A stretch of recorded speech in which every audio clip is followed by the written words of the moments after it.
Hello and welcome back to Unnati IAS. UPSC EPFO के series syllabus में जैसे कि हम मॉक टेस्ट देख रहे थे, तो उसी सीरीज में आज हमारा ईपीएफओ का 18th मॉक टेस्ट है। ये हमारा फुल लेंथ मॉक टेस्ट है पिछले मॉक टेस्ट की तरह इस पूरे 120 क्वेश्चंस के साथ, जिसमें हमने इंग्लिश के 20 क्वेश्चंस और उसी तरह 10 रीजनिंग 10 मैथ, जिस तरह यूपीएससी ईपीएफओ के पेपर में उसका पैटर्न है, उसी पैटर्न पर आधारित हमने पूरा मॉक टेस्ट बनाया है।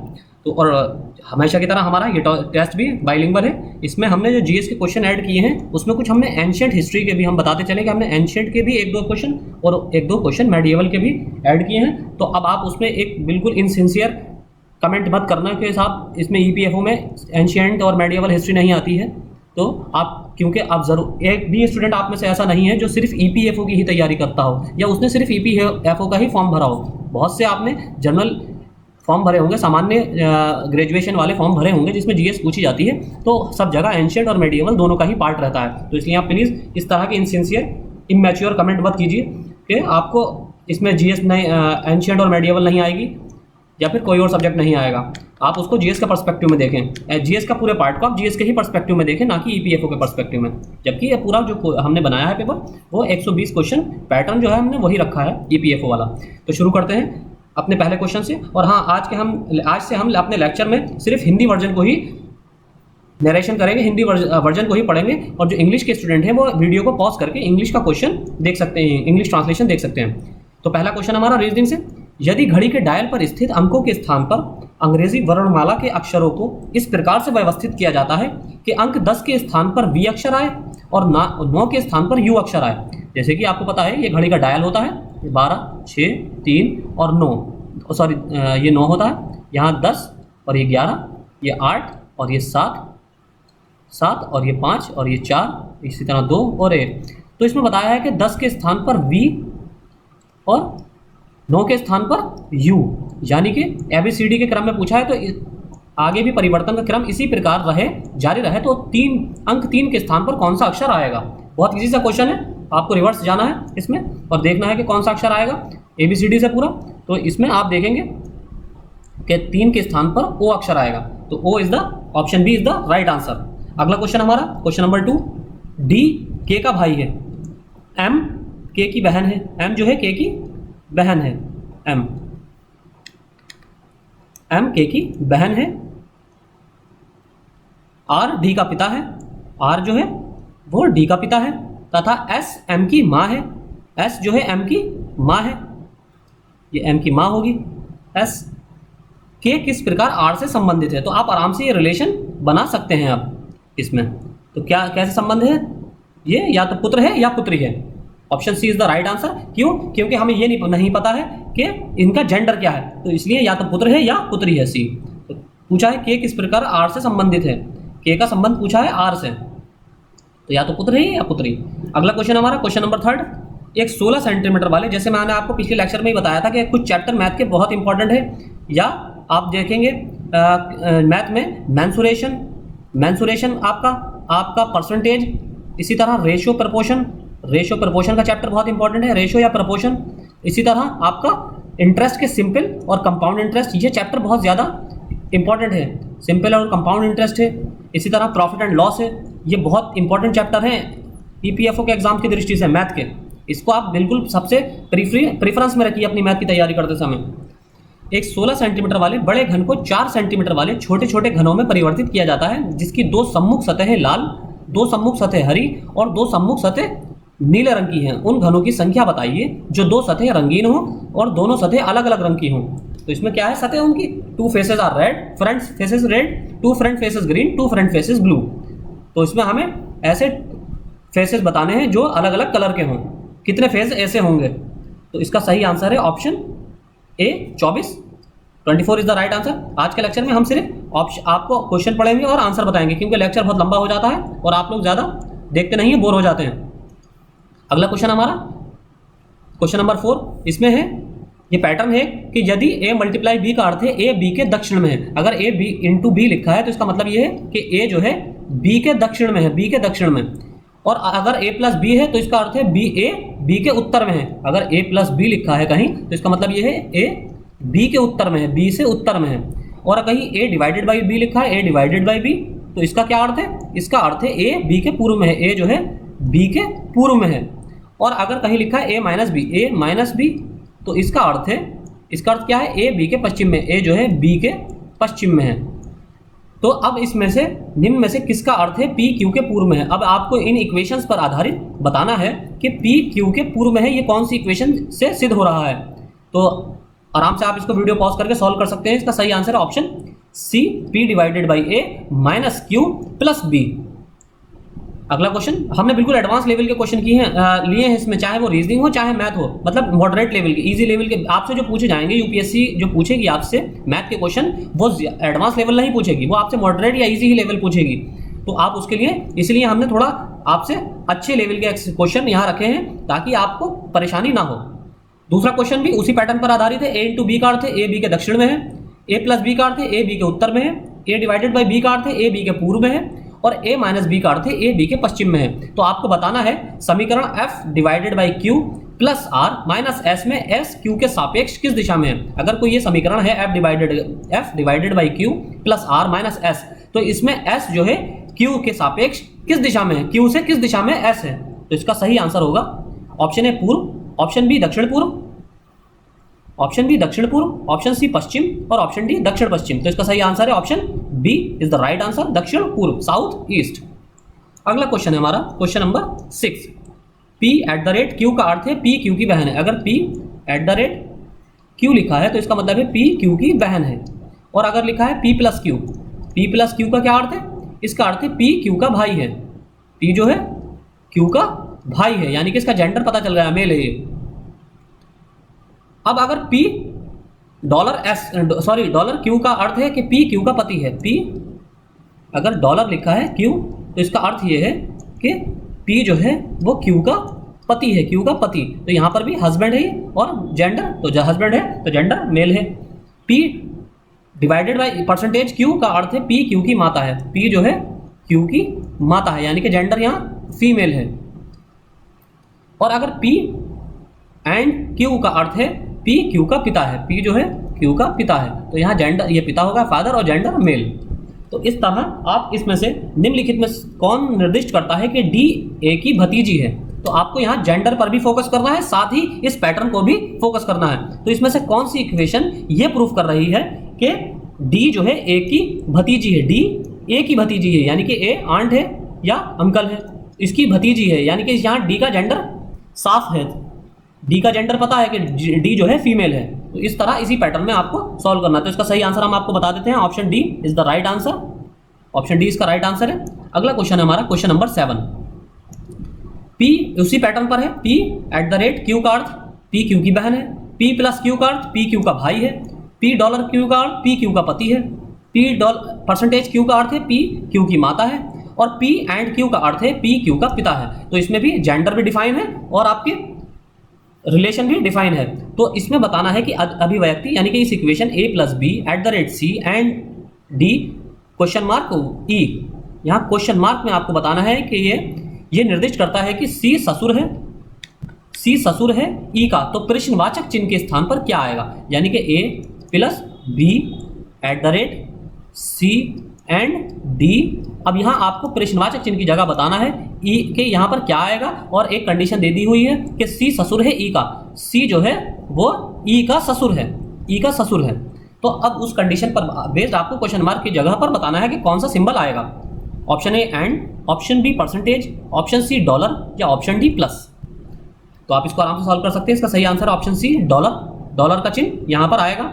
अगला क्वेश्चन है हमारा उसी पैटर्न पर, P at the rate Q का अर्थ पी क्यू की बहन है, पी प्लस क्यू का अर्थ पी क्यू का भाई है, पी डॉलर क्यू का अर्थ पी क्यू का पति है, पी परसेंटेज क्यू का अर्थ पी क्यू की माता है, और पी एंड क्यू का अर्थ पी क्यू का पिता है। तो अब आपको बताना है निम्नलिखित अभिव्यक्ति में कौन सा सही निष्कर्ष निकाला जा सकता है।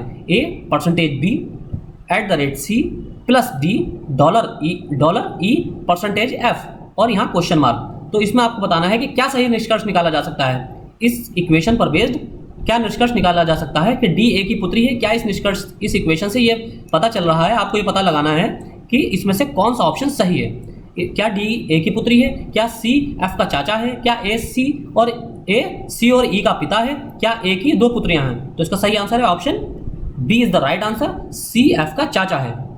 अगला क्वेश्चन हमारा क्वेश्चन नंबर 9, यदि किसी सांकेतिक भाषा में पहला लाई रा डी का अर्थ है व्हाट वाज इट, मो नील का अर्थ है यू गो, नील पोम रा इसका अर्थ है you like it, talk lie to इसका अर्थ है शी वाज सिक, तो उसी भाषा में व्हाट यू लाइक को किस प्रकार लिखा जाएगा? जैसे कि हमने आपको पिछले मॉक टेस्ट में भी बताया था कि इस क्वेश्चन में आप कॉमन निकाल लेते हैं, एक तरफ वर्ड्स लिख लेंगे और उसी के नीचे उनकी जो कोड लैंग्वेज है उसको लिख लेते हैं, उसमें से कॉमन वर्ड्स को अलग अलग सेपरेट कर लेते हैं, एक मार्क सिंबल देकर सेपरेट कर लेते हैं और फिर एक एक करके उसमें से वर्ड्स को निकाल लेते हैं। तो इस तरह इसका सही आंसर होगा ऑप्शन सी डी नील पोम, डी नील पोम इज द राइट आंसर। अगला क्वेश्चन हमारा क्वेश्चन नंबर 10, कथन या इनइक्वालिटी का क्वेश्चन है। पहला है स्टेटमेंट कि एल लेस देन और equal to Q, less than और equal to R, equal to S, और दूसरी इसमें इक्वेशन है R greater than H, greater than और इक्वल टू पी। इससे पर जो कंक्लूजन है वो है पहला पी लेस देन एस, दूसरा कंक्लूजन है एल लेस देन और इक्वल टू पी। अब आपको बताना है कि इन दोनों कंक्लूजन में कौन सा कंक्लूजन या कौन कौन से कंक्लूजन सही हैं या कौन सा और कौन कौन से कंक्लूजन गलत हैं। ऑप्शन ए केवल निष्कर्ष एक सही है, only conclusion 1 is correct. Option B कोई निष्कर्ष सही नहीं है, no conclusion is correct. Option C केवल निष्कर्ष 2 सही है, ओनली कंक्लूजन 2 इज करेक्ट। और ऑप्शन डी दोनों निष्कर्ष सही हैं, बोथ कंक्लूजन्स आर करेक्ट। तो इसका सही आंसर है ऑप्शन ए केवल निष्कर्ष एक सही है। इस इनइक्वालिटी पर बेस्ड केवल पहला ही निष्कर्ष सही है। अगला क्वेश्चन है हमारा मैथ से क्वेश्चन नंबर 11, यदि 2 की पावर b प्लस 3 की पावर b इक्वल टू 17 तथा टू की power a plus b minus 3 की power b plus 1 equal to 5, तो a तथा b का मान निकालना है। तो आप इसमें इजीली इसका मान निकाल सकते हैं।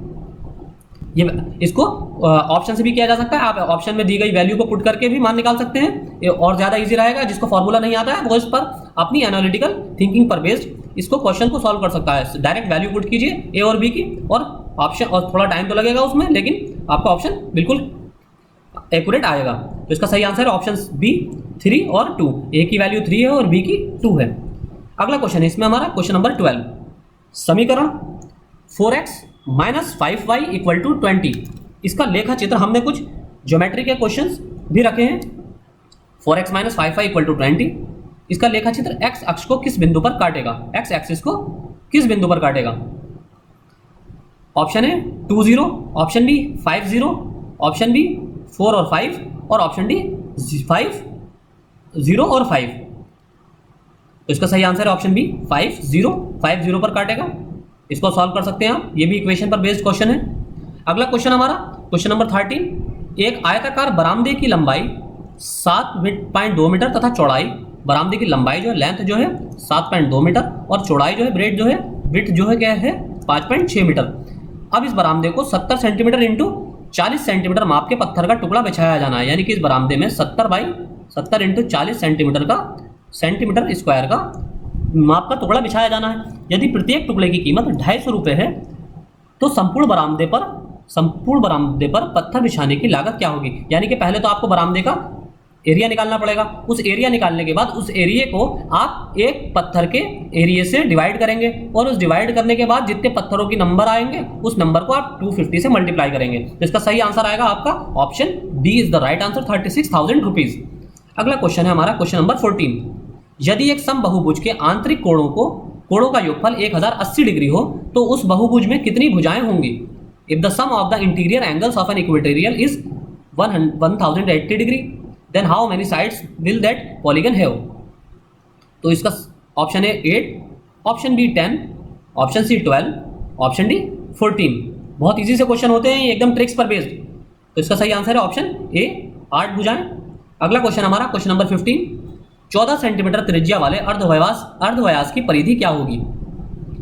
What will be the radius of? अर्धव्यास की परिधि क्या होगी? ऑप्शन है 62 centimetre, option B 72 centimetre, option C 84 centimetre और ऑप्शन डी 96 यानी 96 सेंटीमीटर। तो इसका सही आंसर ऑप्शन बी 72 सेंटीमीटर। अगला क्वेश्चन नंबर 16, यदि 45 सेंटीमीटर ऊंची किसी रुंडित शंकु बाल्टी के वृत्ताकार छोरों की त्रिज्याएं 28 सेंटीमीटर तथा 7 सेंटीमीटर। इसी तरह आपको फॉर्मूला बेस्ड क्वेश्चन मिलेंगे मेंसुरेशन में। यूपीएससी मेंसुरेशन से क्वेश्चन बहुत देती है, सीसेट में भी बहुत देती है और ईपीएफओ के एग्जाम में भी बहुत देती है।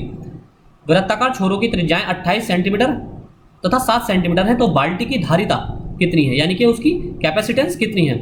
ऑप्शन ए 48,510 घन centimetre cube centimetre, option B 45,810 cube centimetre, option C 48,150 cube centimetre और ऑप्शन डी 48,051 क्यूब सेंटीमीटर। तो इसका सही आंसर है option A 48,510 centimetre cube centimetre. अगला क्वेश्चन, क्वेश्चन नंबर 17। एक बेलन जिसका अर्धव्यास त्रिज्या 80 सेंटीमीटर तथा ऊंचाई 20 सेंटीमीटर है, उसके संपूर्ण क्षेत्रफल एवं पार्श्व भाग यानी कि लैटरल पार्ट, इसके क्षेत्रफल का अनुपात क्या होगा। Option A 3:1, option B 2:1, option C 4:1 और ऑप्शन डी 5:1। तो इसका सही आंसर है ऑप्शन सी, ऑप्शन डी 5:1। अगला क्वेश्चन हमारा क्वेश्चन नंबर 18। दो अर्धगोलाकार, आप वीडियो को पॉज करके क्वेश्चन को आराम से सॉल्व कर सकते हैं। दो अर्धगोलाकार बर्तनों की धारिता 6.4 लीटर तथा 21.6 लीटर है, तदनुसार उनकी आंतरिक त्रिज्याओं का अनुपात क्या होगा। इसका सही आंसर ऑप्शन है 4:9, option B 16:81, option C √2:√3, option D 2:3। इसका सही आंसर है option D 2:3। 2:3 is the right answer. अगला क्वेश्चन हमारा क्वेश्चन नंबर 19। यदि प्रत्येक ईंट की माप 25 centimetre into 11.25 centimetre, 25 into 11.25 into 6 centimetre, ये इसकी माप है किसी हर एक ईंट की, तो 8 मीटर लंबी 6 मीटर ऊंची और 22.5 मीटर मोटी एक दीवार के लिए कितने ईंटों की आवश्यकता होगी। तो इसको बिल्कुल सिंपल, आप दोनों के एरिया निकाल कर डिवाइड कर सकते हैं, पता चल जाएगा। इसका सही आंसर है ऑप्शन डी 6400 ईंट है। अगला क्वेश्चन और मैथ का लास्ट क्वेश्चन, क्वेश्चन नंबर 20। यदि sin x plus sin y equal to a तथा cos x plus cos y equal to b, तो sin x into sin y plus cos x into cos y निम्न में से किसके बराबर होगा। Option है a plus B minus A B, option B a plus B plus A B, option C a² plus b² minus 2 और option D a² plus b² minus 2 upon 2। a² plus b² minus 2 upon 2। तो इसका सही answer है option D a² plus b² minus 2 upon 2। अगला question हमारा, सुमेलित कीजिए match the following. सूची 1 से सूची 2 को सुमेलित करना है। पहला है वाट, इसमें आगे दिया है ऊष्मा, नॉट नौ संचालन, नॉटिकल मील समुद्री जहाज की गति और कैलोरी शक्ति। आपको इन यूनिट को इनसे मैच करना है, उनके मात्रक से मैच करना है। तो आई होप आपने आंसर कमेंट अटेम्प्ट कर लिया होगा। इसका सही आंसर है ऑप्शन सी 4321। वाट किसका मात्रक है, शक्ति का, नॉट समुद्री जहाज की गति, नॉटिकल माइल नौ संचालन और कैलोरी सबको पता होगा, ऊष्मा का मात्रक। अगला क्वेश्चन हमारा क्वेश्चन नंबर 22। बल गुणनफल है, the force product is, option है द्रव्यमान और वेग, mass and velocity, option B द्रव्यमान और त्वरण, mass and acceleration, option C भार और वेग, वेट एंड वेलोसिटी और ऑप्शन डी भार और त्वरण, लोड एंड एक्सेलरेशन। तो इसका सही वेट एंड एक्सेलरेशन, तो इसका सही आंसर है ऑप्शन बी द्रव्यमान और त्वरण, मास एंड एक्सेलरेशन। अगला क्वेश्चन हमारा क्वेश्चन नंबर 23। बिल्कुल हमने प्रैक्टिकल बेस्ड क्वेश्चन दिए हैं, जो प्रैक्टिकल क्वेश्चन पर ही फोकस करती है, जो हमारी दिनचर्या में शामिल होती है, ऐसी ही चीज़ों पर क्वेश्चन फोकस करती है यूपीएससी। जैसे बर्फ जमी झील के अंदर मछलियां जीवित रहती हैं क्योंकि fishes survive inside the ice frozen lake because, option है मछलियां नियत तापी हैं, fishes are deterministic, option B मछलियां बर्फ में शीत निष्क्रिय हो जाती हैं, ऑप्शन सी झील की तली पर जल नहीं जम पाता, water does not freeze at the bottom of the lake, और ऑप्शन डी बर्फ ऊष्मा का उत्तम चालक है, ice is the best conductor of heat. इसका सही आंसर होगा ऑप्शन सी, झील की तली पर जल नहीं जम पाता, water does not freeze at the bottom of the lake. इसलिए आप देखेंगे कि झील पर या किसी भी समुद्री सतह पर जहां पर टेम्परेचर फ्रीजिंग पॉइंट पर होता है, वहां पर ऊपरी सतह पर पानी की ऊपरी सतह पर ही सिर्फ बर्फ जमा रहता है और बाकी नीचे का जो पानी होगा उसका टेम्परेचर लगभग एक समान रहेगा, यानी कि 0 या 0 डिग्री से कुछ ज़्यादा, 1 डिग्री या 0 डिग्री के बीच में आसपास रहेगा, लेकिन जमेगा नहीं। अगला क्वेश्चन हमारा क्वेश्चन नंबर 24। तेज हवा वाली यात्री में ओस नहीं बनती क्योंकि। बहुत से लोगों को लग सकता है कि ज्योग्राफी का क्वेश्चन है, बल्कि ये ज्योग्राफी और साइंस दोनों में ही कोरिलेट करता है क्वेश्चन। इस तरह के क्वेश्चन दोनों से ही रिलेटेड होते हैं, क्योंकि ज्योग्राफी भी एक साइंटिफिक सब्जेक्ट है। No dew is formed in the night with strong wind because. Option A वाष्पीकरण की दर तेज हवा होती है, rate of evaporation increase. Option B हवा में नमी कम होती है, air humidity is low. Option C तापमान ऊंचा रहता है, temperature remains high. Option D आकाश साफ नहीं होता, the sky is not clear. तो इसमें तेज हवा वाली रात्रि में ओस नहीं बनती, इसका क्या कारण है इन चारों में से? तो इसका सही आंसर है ऑप्शन ए, वाष्पीकरण की दर तेज हो जाती है। जब तेज हवा चलती है तो इवेपोरेशन की जो रेट है वो तेज हो जाता है, इसलिए ओस नहीं बनती। अगला क्वेश्चन नंबर 25, समुद्र नीला प्रतीत होता है, the sea looks blue because. Option है अधिक गहराई के कारण, due to greater depth. Option B आकाश के परावर्तन तथा जल के कणों द्वारा प्रकाश के प्रकीर्णन के कारण, due to reflection of sky and scattering of light by water particles. Option C जल के नीले रंग के कारण, due to the blue colour of water. Option D जल की ऊपरी सतह के कारण, due to upper surface of water. तो इसको बिल्कुल इजी सा क्वेश्चन है, एनसीईआरटी पर बेस्ड, डायरेक्ट एनसीईआरटी से लिया गया है क्वेश्चन। तो इसका सही आंसर है ऑप्शन बी, आकाश के परावर्तन तथा जल के कणों द्वारा प्रकाश के प्रकीर्णन के कारण। अगला क्वेश्चन नंबर 26, बादल आच्छादित रातें स्वच्छ आकाश वाली रातों से अधिक गर्म होती हैं क्योंकि। Cloudy nights are warmer than nights with clear sky because. Option A, बादल पृथ्वी तथा हवा से ऊष्मा का विकिरण रोकता है, the cloud prevents heat radiation from the earth and the air. Option B, बादल दिन में सूर्य की रोशनी को ग्रहण करते हैं और रात को गर्मी का विकिरण करते हैं, cloud absorb sunlight during the day and radiate heat at night. Option C, बादल वातावरण को आर्द्र बनाते हैं तथा ऊष्मा उत्पन्न करते हैं, cloud makes the atmosphere humid and generate heat. Option D, बादल तथा हवा की गति को अवरुद्ध करके उष्णता उत्पन्न करते हैं, by blocking the speed of clouds and wind they generate heat. तो इसका सही आंसर है ऑप्शन ए, बादल पृथ्वी तथा हवा से ऊष्मा का विकिरण रोकता है। अगला क्वेश्चन हमारा क्वेश्चन नंबर 27, विरंजक चूर्ण के लिए कौन सा कथन असत्य है? Which statement is incorrect for bleaching powder? Option A, जल में अधिक विलय होता है, water is more soluble. Option B, हल्के पीले रंग का चूर्ण है, it is a light yellow powder. Option C, ऑक्सीकारक है, इज ऑक्सीडाइजर। ऑप्शन डी, तनु अम्ल की प्रतिक्रिया से क्लोरीन निष्कासित होता है, chlorine is expelled by the reaction of dilute acid. तो आपको बताना है विरंजक चूर्ण के लिए, ब्लीचिंग पाउडर के लिए इन चारों में से कौन सा ऑप्शन सही या कौन सा स्टेटमेंट सही नहीं है। तो इसका सही आंसर है ऑप्शन ए, ये जल में अधिक विलय होता है, ये स्टेटमेंट सही नहीं है, जबकि वो जल में अधिक विलय नहीं है विरंजक चूर्ण। अगला क्वेश्चन हमारा क्वेश्चन नंबर 28, बायोगैस में मुख्यतः होता है, biogas mainly consist of. Option A, carbon dioxide and methane. Option B, hydrogen and methane. Option C, carbon dioxide and methane. Option D, hydrogen and oxygen. बहुत इंपॉर्टेंट क्वेश्चन है, तो इसका सही answer है option C, carbon dioxide and methane. एक चीज आपको बताना थी, करंट इवेंट्स और डेवलपमेंटल इश्यूज में आप स्पेशली एनवायरनमेंट के सेक्शन को भी फोकस कीजिए, क्योंकि सबसे ज्यादा डेवलपमेंटल इश्यूज करंट इवेंट्स में जो होते हैं वो एनवायरनमेंट को ही लेकर होते हैं और यूपीएससी बहुत फोकस करती है। अब आप ये नहीं कह सकते कि एनवायरनमेंट दिया हुआ नहीं है चैप्टर में, वो हमारे सिलेबस में। एनवायरनमेंट तो सिलेबस तो बच्चों के सिलेबस का भी हिस्सा हो गया है, तो आप उसको मेंशन करना जरूरी नहीं है यूपीएससी के लिए कि वो आपको मेंशन करके भी देगा। जितने भी करंट टॉपिक हैं, स्पेशली जो एक आम आदमी से रिलेटेड होते हैं या आम आदमी पर प्रभाव डालते हैं, वही यूपीएससी का सिलेबस समझ लीजिए, उसे वही यूपीएससी का सिलेबस हो जाता है। तो इसलिए एनवायरनमेंट बहुत ज़्यादा इंपॉर्टेंट है करंट इवेंट्स या डेवलपमेंटल इश्यूज की दृष्टि में। तो इसका सही आंसर है ऑप्शन सी, कार्बन डाइऑक्साइड और मीथेन। अगला क्वेश्चन हमारा, अभ्रक क्या है? Asbestos is. ऑप्शन ए, ऊष्मा का चालक तथा विद्युत का कुचालक, conductor of heat and insulator of electricity. Option B, ऊष्मा तथा विद्युत दोनों का कुचालक, insulator of both heat and electricity. Option C, ऊष्मा तथा विद्युत दोनों का चालक, conductor of both heat and electricity.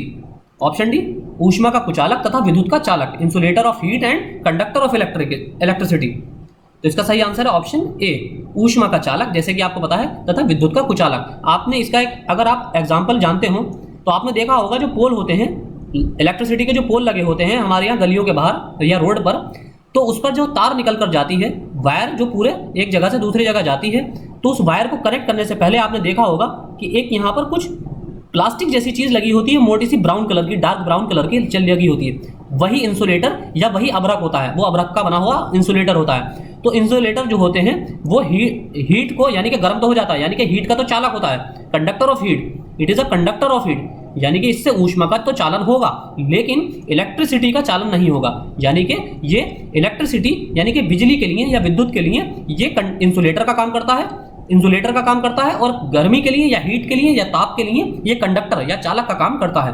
तो option A is the right answer. अगला क्वेश्चन हमारा क्वेश्चन नंबर 30, सुमेलित कीजिए, मैच द फॉलोइंग, सूची 1 से सूची 2 को। भंजन फ्रैक्चर, पहला उसका रबर, दूसरा पेरगलन पेट्रोलियम, यानी कि ये क्रियाएं, निम्नलिखित क्रियाएं किसके साथ, किस तत्व के साथ की जाती हैं। भंजन क्या रबर के साथ किया जाता है, पेरगलन क्या पेट्रोलियम क्या होता है, हाइड्रोजनीकरण क्या ताम्र या तांबे का होता है, कॉपर का, या और वोल्कनीकरण वोल्कनाइजेशन या क्या ये खाद्य वसा का होता है, एडिबल फैट का होता है। तो आपको इसको सुमेलित करना है कि इसमें कौन सी क्रिया किस फंक्शन के साथ रिलेट करती है। तो इसका सही आंसर है ऑप्शन बी 2 3 4 1। भंजन पेट्रोलियम का भंजन किया जाता है, पिरगलन ताम्र का यानी कि तांबे का पिरगलन किया जाता है, इसको गलाया जाता है, स्मेल्टिंग की जाती है इसकी। हाइड्रोजनीकरण खाद्य वसा का यानी कि फैट, एडिबल फैट का, एडिबल जो फैट होता है उसका हाइड्रोजनेशन किया जाता है। और ऑप्शन डी वल्कनीकरण, इसका ये रबर का किया जाता है, रबर के साथ वल्कनाइजेशन किया जाता है रबर का।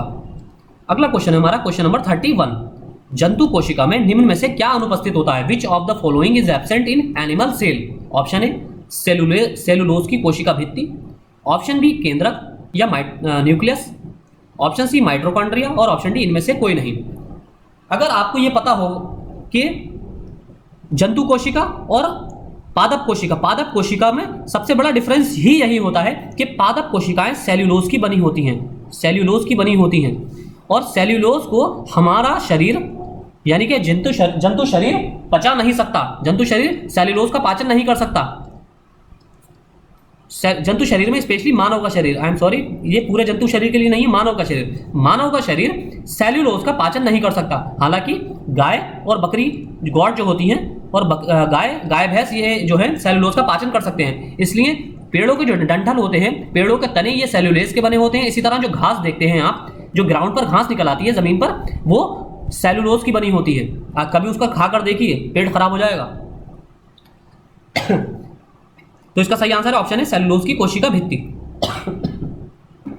अगला क्वेश्चन हमारा क्वेश्चन नंबर 32, सुमेलित कीजिए, मैच द फॉलोइंग, सूची 1 से सूची 2 को। पहला है प्रकाश संश्लेषण, जीव द्रव्य कला, मतलब कौन सी क्रिया किस पार्ट में होती है या किस ऑर्गन में होती है। प्रकाश संश्लेषण क्या जीव द्रव्य कला या साइटोप्लाज्म में होता है। खनिज उद्गरण मिनरल लिवरेज, क्या ये ग्रीन लीफ या हरित लवक में होता है। श्वसन रेस्पिरेटरी सिस्टम, क्या ये सूत्रकणिका या थ्रेड कॉर्पोसेल्स में होता है।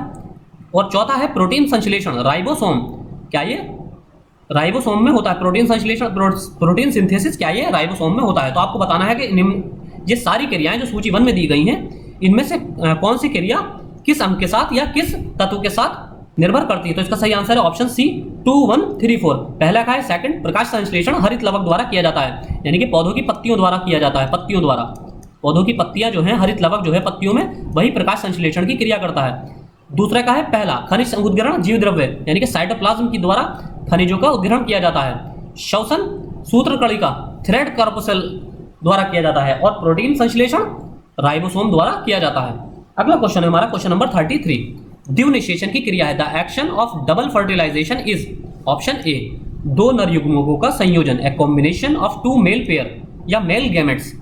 ऑप्शन बी अंडकोश एवं 2 नर युग्मकों का संयोजन, कॉम्बिनेशन ऑफ एक सेल एंड 2 मेल पेयर्स या 2 मेल गैमेट्स।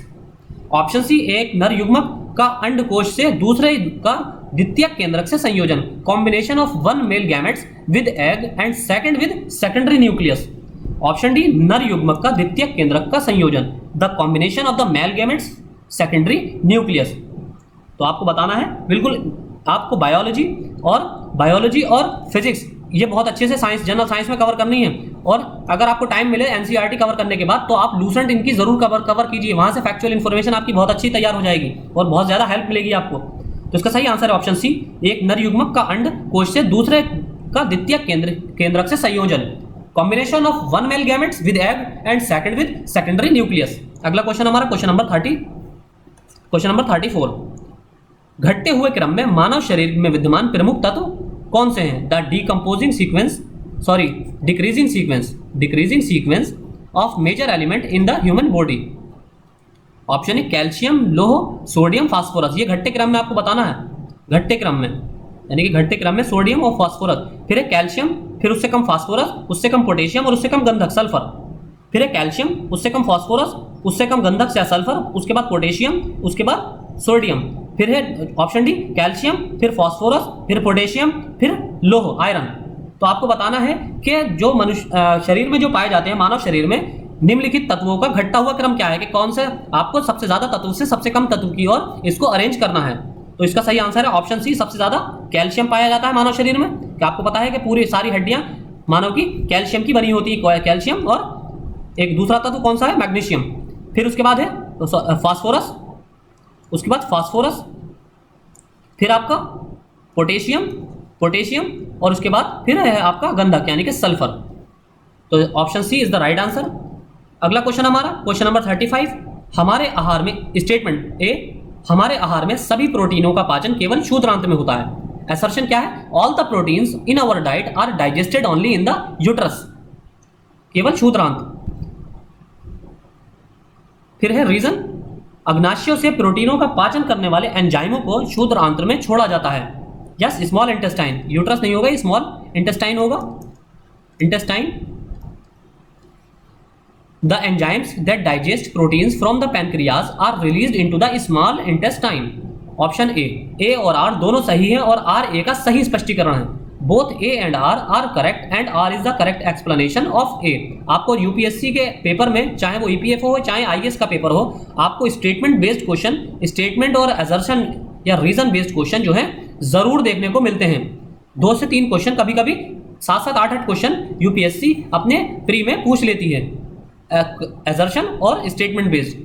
तो इसलिए इस तरह से क्वेश्चन भी आ सकता है। ऑप्शन बी, ए और आर दोनों सही हैं, परंतु आर ए का सही स्पष्टीकरण नहीं है। इस ऑप्शन सी, ए सही है परंतु आर गलत है, और ऑप्शन डी, ए गलत है परंतु आर सही है। तो इसका सही आंसर है ऑप्शन डी, ए गलत है और आर सही है। अगला क्वेश्चन हमारा क्वेश्चन नंबर 36, कंप्यूटर का क्वेश्चन। इनपुट, आउटपुट और प्रोसेसिंग डिवाइसों का समूह डैश का निरूपण करता है। Represents a set of input, output and processing devices are, option A mobile device, option B circuit board, option C computer system और ऑप्शन डी कोई नहीं, नन ऑफ द अबव। तो इसका सही आंसर है option C computer system. Computer system is the right answer. अगला question हमारा question number 37, निम्न में से सबसे तेज कौन सा है? Which of the following, which is the fastest in the following? Option A C D ROM, option B RAM, option C registers और ऑप्शन डी कैश। तो इसका सही आंसर है, ये थोड़ा आपके लिए एडवांस लेवल का हो सकता है क्वेश्चन, इसका सही आंसर है ऑप्शन सी रजिस्टर्स। अगला क्वेश्चन हमारा क्वेश्चन नंबर 38, मॉनिटर के डिस्प्ले आकार को कैसे मापा जाता है? आप कंप्यूटर का पोर्शन कवर करने के लिए लूसेंट को फॉलो कर सकते हैं। लूसेंट इस तरह के एग्जाम्स के लिए बहुत ज़्यादा बेनिफिशियल रहती है। मॉनिटर के डिस्प्ले का आकार को कैसे मापा जाता है? How the display size of the monitor is measured. इससे पहले मैं आपको ये बताना चाहूँगा कि आपने देखा होगा कभी कभी आप मोबाइल के ऐड देखते होंगे, तो आप मोबाइल के अपने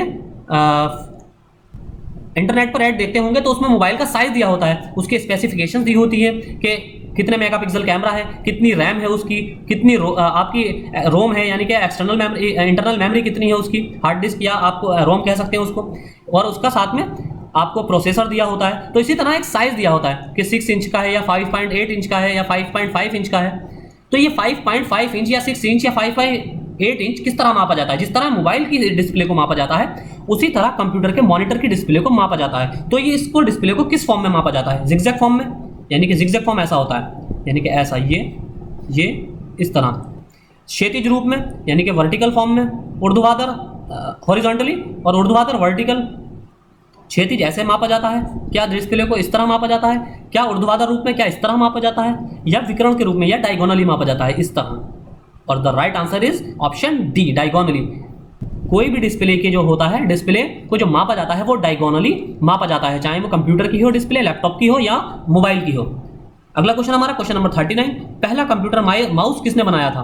who created the first computer mouse? Option A Douglas Engelbart, option B William English, option C O'Neil Cougar, option D Robert Zawacki. तो इसका सही आंसर है ऑप्शन ए डगलस एंजलबर्ट। इस तरह के फैक्चुअल क्वेश्चन भी अब एक दो हमने रखे हैं। अगला क्वेश्चन, क्वेश्चन नंबर 40, निम्न में से स्थायी स्टोरेज डिवाइस कौन सी है? Which of the following is a permanent storage device? Option A floppy disk, option B hard disk, option C monitor और ऑप्शन डी रैम। तो इसका सही आंसर है ऑप्शन बी हार्ड डिस्क। अगला क्वेश्चन हमारा क्वेश्चन नंबर 41, निम्न में से किस अनुच्छेद के तहत, आप में से बहुत से बच्चों को लगता होगा कि पॉलिटी बहुत इजी है और पॉलिटी से सारे क्वेश्चन आसानी से किए जा सकते हैं। हाँ, ये बात तो कुछ हद तक ठीक है कि पॉलिटी बहुत इजी है और सारे क्वेश्चन आसानी से किए जा सकते हैं, लेकिन पॉलिटी से जो यूपीएससी जिस तरह क्वेश्चन फ्रेम करती है उस तरह बहुत कम स्टूडेंट्स होते हैं जो सारे क्वेश्चन सही अटेम्प्ट कर आ जाएं, और उसका एक झलक आपको आज के हमारे क्वेश्चंस में देखने को मिलेगी। अभी हम जो आपको क्वेश्चन इसमें आपको देखने को मिलेंगे इस टेस्ट सीरीज में पॉलिटी के, तो आई एम 100% श्योर को आप में से कोई भी स्टूडेंट नहीं होगा ऐसा जो सारे के सारे क्वेश्चन सही एक्यूरेटली कर दे। क्वेश्चन नंबर 41, निम्न में से किस अनुच्छेद के तहत समान कार्यों के लिए समान वेतन देने का प्रस्ताव है? Under which of the following articles it is propose to give equal pay for equal work? Option A अनुच्छेद 38 आर्टिकल 38, ऑप्शन बी अनुच्छेद 39 आर्टिकल 39, ऑप्शन सी अनुच्छेद 40 अनुच्छेद 40, ऑप्शन डी आर्टिकल 41 अनुच्छेद 41। तो इसका सही आंसर है ऑप्शन बी अनुच्छेद 39 is the right answer, article 39। अगला क्वेश्चन, क्वेश्चन नंबर 42, निम्न में से किस अनुसूची में जनजातीय क्षेत्रों के प्रशासन के बारे में उपबंध किया गया है? Which of the following schedule provides for the administration of tribal areas? Option A चौथी अनुसूची 4th शेड्यूल, ऑप्शन बी 5वीं अनुसूची 5th शेड्यूल, ऑप्शन सी 6ठी अनुसूची 6th शेड्यूल, ऑप्शन डी 7वीं अनुसूची 7th शेड्यूल। तो बहुत इजी सा क्वेश्चन, एकदम straightforward. Option C is the right answer, छठी अनुसूची। छठी अनुसूची में असम, मेघालय, त्रिपुरा और मिजोरम राज्यों के जनजातीय क्षेत्रों के बारे में उपबंध किए गए हैं। अगला क्वेश्चन, क्वेश्चन नंबर 43, सुमेलित कीजिए मैच द फॉलोइंग आर्टिकल और संबंधित प्रावधान। एक साइड आर्टिकल है और एक साइड उनसे संबंधित प्रावधान है, आपको मैच करना है कि कौन से आर्टिकल से संबंधित प्रावधान कौन सा है। पहला है आर्टिकल 40, क्या ये यूनिफॉर्म सिविल कोड या समान सिविल संहिता से संबंधित है? और दूसरा आर्टिकल 44 अनुच्छेद 44, क्या ये न्यायपालिका और कार्यपालिका को पृथक करना इससे रिलेटेड है, separation of judiciary and executive. अगला आर्टिकल 49 अनुच्छेद 49, क्या ये राष्ट्रीय स्मारकों के संरक्षण से रिलेटेड है, प्रोटेक्शन ऑफ नेशनल मॉन्यूमेंट्स। और अनुच्छेद 50, क्या ये ग्राम पंचायतों के गठन से रिलेटेड है, फॉर्मेशन ऑफ ग्राम पंचायत। तो आई होप आपने आंसर अटेम्प्ट कर लिया होगा। इसमें एक तो बहुत ही ईजी है आपका, अगर आपको पता हो, ऑप्शन बी 44 जो है 1 से रिलेटेड है, तो इसमें ऑप्शन बी का पहला सही होगा। ऑप्शन बी जो होगा आर्टिकल 44 के लिए पहला, तो इसमें 2 ही ऑप्शन में पहला है, यानी कि 2 तो अपने आप ही एलिमिनेट हो जाएंगे। इसी तरह आप एलिमिनेशन मेथड को भी फॉलो कर सकते हैं। तो इसका सही आंसर है ऑप्शन ए 4132। तो अनुच्छेद 40 किससे रिलेटेड है? ग्राम पंचायतों का गठन। अनुच्छेद 44 समान सिविल संहिता यूनिफॉर्म सिविल कोड। और तीसरा अनुच्छेद 49 न्यायपालिका और कार्यपालिका को पृथक करना, separation of judiciary and executive. और अनुच्छेद ये 49 जो है राष्ट्रीय स्मारकों के संरक्षण से, प्रोटेक्शन ऑफ नेशनल मॉन्यूमेंट्स। और अनुच्छेद 50 न्यायपालिका और कार्यपालिका को पृथक करना, separation of judiciary and executive से रिलेटेड है। अगला क्वेश्चन हमारा क्वेश्चन नंबर 44, निम्नलिखित में से या निम्न में से कौन सी समितियां राज्यों के पुनर्गठन से संबंधित है? Which of the following committee is related to reorganization of states? अभी तक इजी क्वेश्चन आ रहा है, अभी आएंगे क्वेश्चन। फजल अली आयोग, फजल अली कमीशन, जेवीपी समिति, जेवीपी कमेटी, धर आयोग, धर कमीशन, और सुवर्ण सिंह समिति, सुवर्ण सिंह कमेटी। तो इसका सही आंसर है option 1 2 3, option D is the right answer 1 2 3। सुवर्ण सिंह समिति आप बताइए किससे रिलेटेड है? अगर आपको पता हो सुवर्ण सिंह समिति किससे रिलेटेड है, इसने किस पर सिफारिशें की थी, आपको कमेंट बॉक्स में बताना है, मूल अधिकारों पर या मूल कर्तव्यों पर।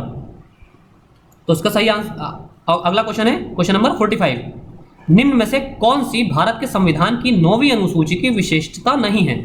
विच of the following is not uniqueness या characteristics of the 9th schedule of the constitution of India. 9th schedule और ये कैरेक्टरिस्टिक्स है, characteristics of the 9th schedule of the constitution of India. पहला है पंचायतों के लिए 5 वर्षीय कार्यकाल, 5 ईयर टर्म फॉर पंचायत। आपको बताना है कि कौन सा जो कैरेक्टरिस्टिक्स है इन चारों में वो 9th शेड्यूल में की विशेषता नहीं है। ऑप्शन बी, पंचायतों की सदस्यता के लिए अनुसूचित जाति और जनजाति के लिए स्थानों का आरक्षण, reservation of seats for scheduled caste and tribes for membership of panchayat. Option C, पंचायतों के सभी स्थानों के लिए अप्रत्यक्ष चुनाव, indirect elections for all the panchayat allocations. Option D, महिलाओं के लिए कम से कम 1/3 स्थानों का आरक्षण, reservation of at least 1/3 of the seats for women. इसको आप अगर नहीं भी पता है, ये थोड़ा ट्रिकी क्वेश्चन है, अगर आपको इसका आंसर नहीं भी पता है और अगर आपने पॉलिटी पढ़ रखी है और आपको थोड़ी एक समझ है, बेसिक कॉन्स्टिट्यूशन की अंडरस्टैंडिंग है, समझ है, तो आप इसको बहुत इजीली सॉल्व कर सकते हैं अपनी एक इंटेलिजेंस स्किल के इंटेलिजेंस अटेम्प्ट से इसको कर सकते हैं। इंटेलिजेंस अटेम्प्ट लगा सकते हैं इस पर, गैस जिसे कहते हैं इंटेलिजेंट गैस। वो इस तरह कि आप देखेंगे कि 5 ईयर टर्म तो हमारे यहाँ हर तरह की कॉन्स्टिट्यूशनल बॉडी के हर तरह के हमारे इलेक्टोरल सिस्टम के लिए हैं, तो इसलिए ये तो विशेषता ऑटोमेटिकली होगी। रिजर्वेशन हमारे यहाँ हर तबके को ऊंचे उठाने की संविधान ने बात की है, इसलिए रिजर्वेशन की भी बात की होगी, शेड्यूल्ड कास्ट और शेड्यूल्ड ट्राइब की। और तीसरा, क्योंकि इसमें इन्होंने फिक्स नहीं दिया है, इस स्टेटमेंट में इन्होंने ये तो बताया नहीं कि 20% या 30%, अगर यहाँ कोई फैक्चुअल इन्फॉर्मेशन दे दी जाती या डेटा दे दिया जाता तो थोड़ी कंफ्यूजन की स्थिति हो जाती। कि एक सोचने वाली चीज ये है कि एक फिक्स डेटा संविधान क्यों देगा? हाँ, उस संविधान बनने के 50 साल बाद 100 साल बाद स्थितियां अलग हो सकती हैं, तो उस डेटा का हो सकता है कोई महत्व ना रहे।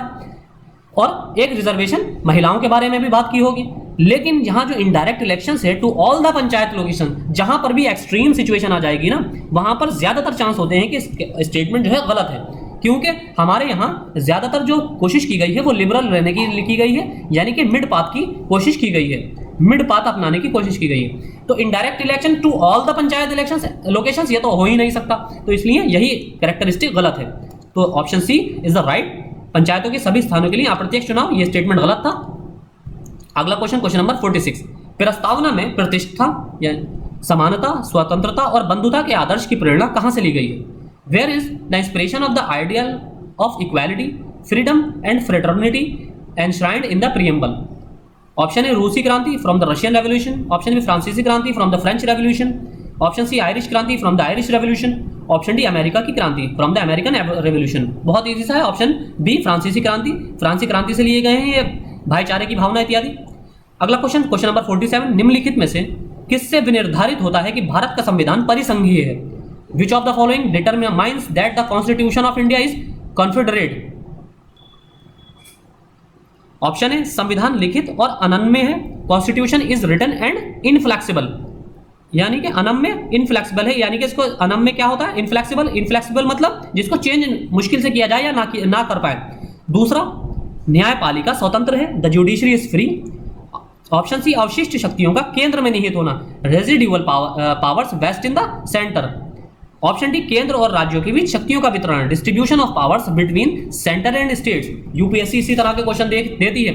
आप देखेंगे कि इसमें से एक स्टेटमेंट को छोड़कर आपको बताना है कि निम्नलिखित में से किससे कौन सा स्टेटमेंट ऐसा है जिससे यह पता चल रहा है कि संविधान भारत का परिसंघीय है, constitution of India is Confederate या कॉन्फेडरेशन।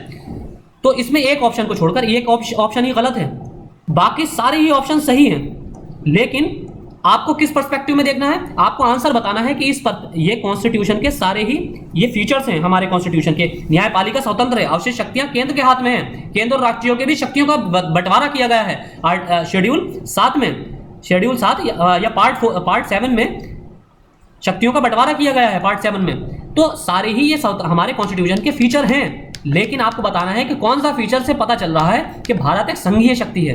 तो इसका आंसर है ऑप्शन डी, केंद्र और राज्यों के बीच शक्तियों का वितरण। इससे ये पता चलता है कि भारत का जो है फेडरल सिस्टम जो है वो फेडरल है, संघीय है। अगला क्वेश्चन नंबर 48, भारतीय संविधान के मौलिक अधिकारों के अंतर्गत इनमें से क्या सम्मिलित नहीं है? Which of the following is not included under the fundamental rights of the Indian constitution?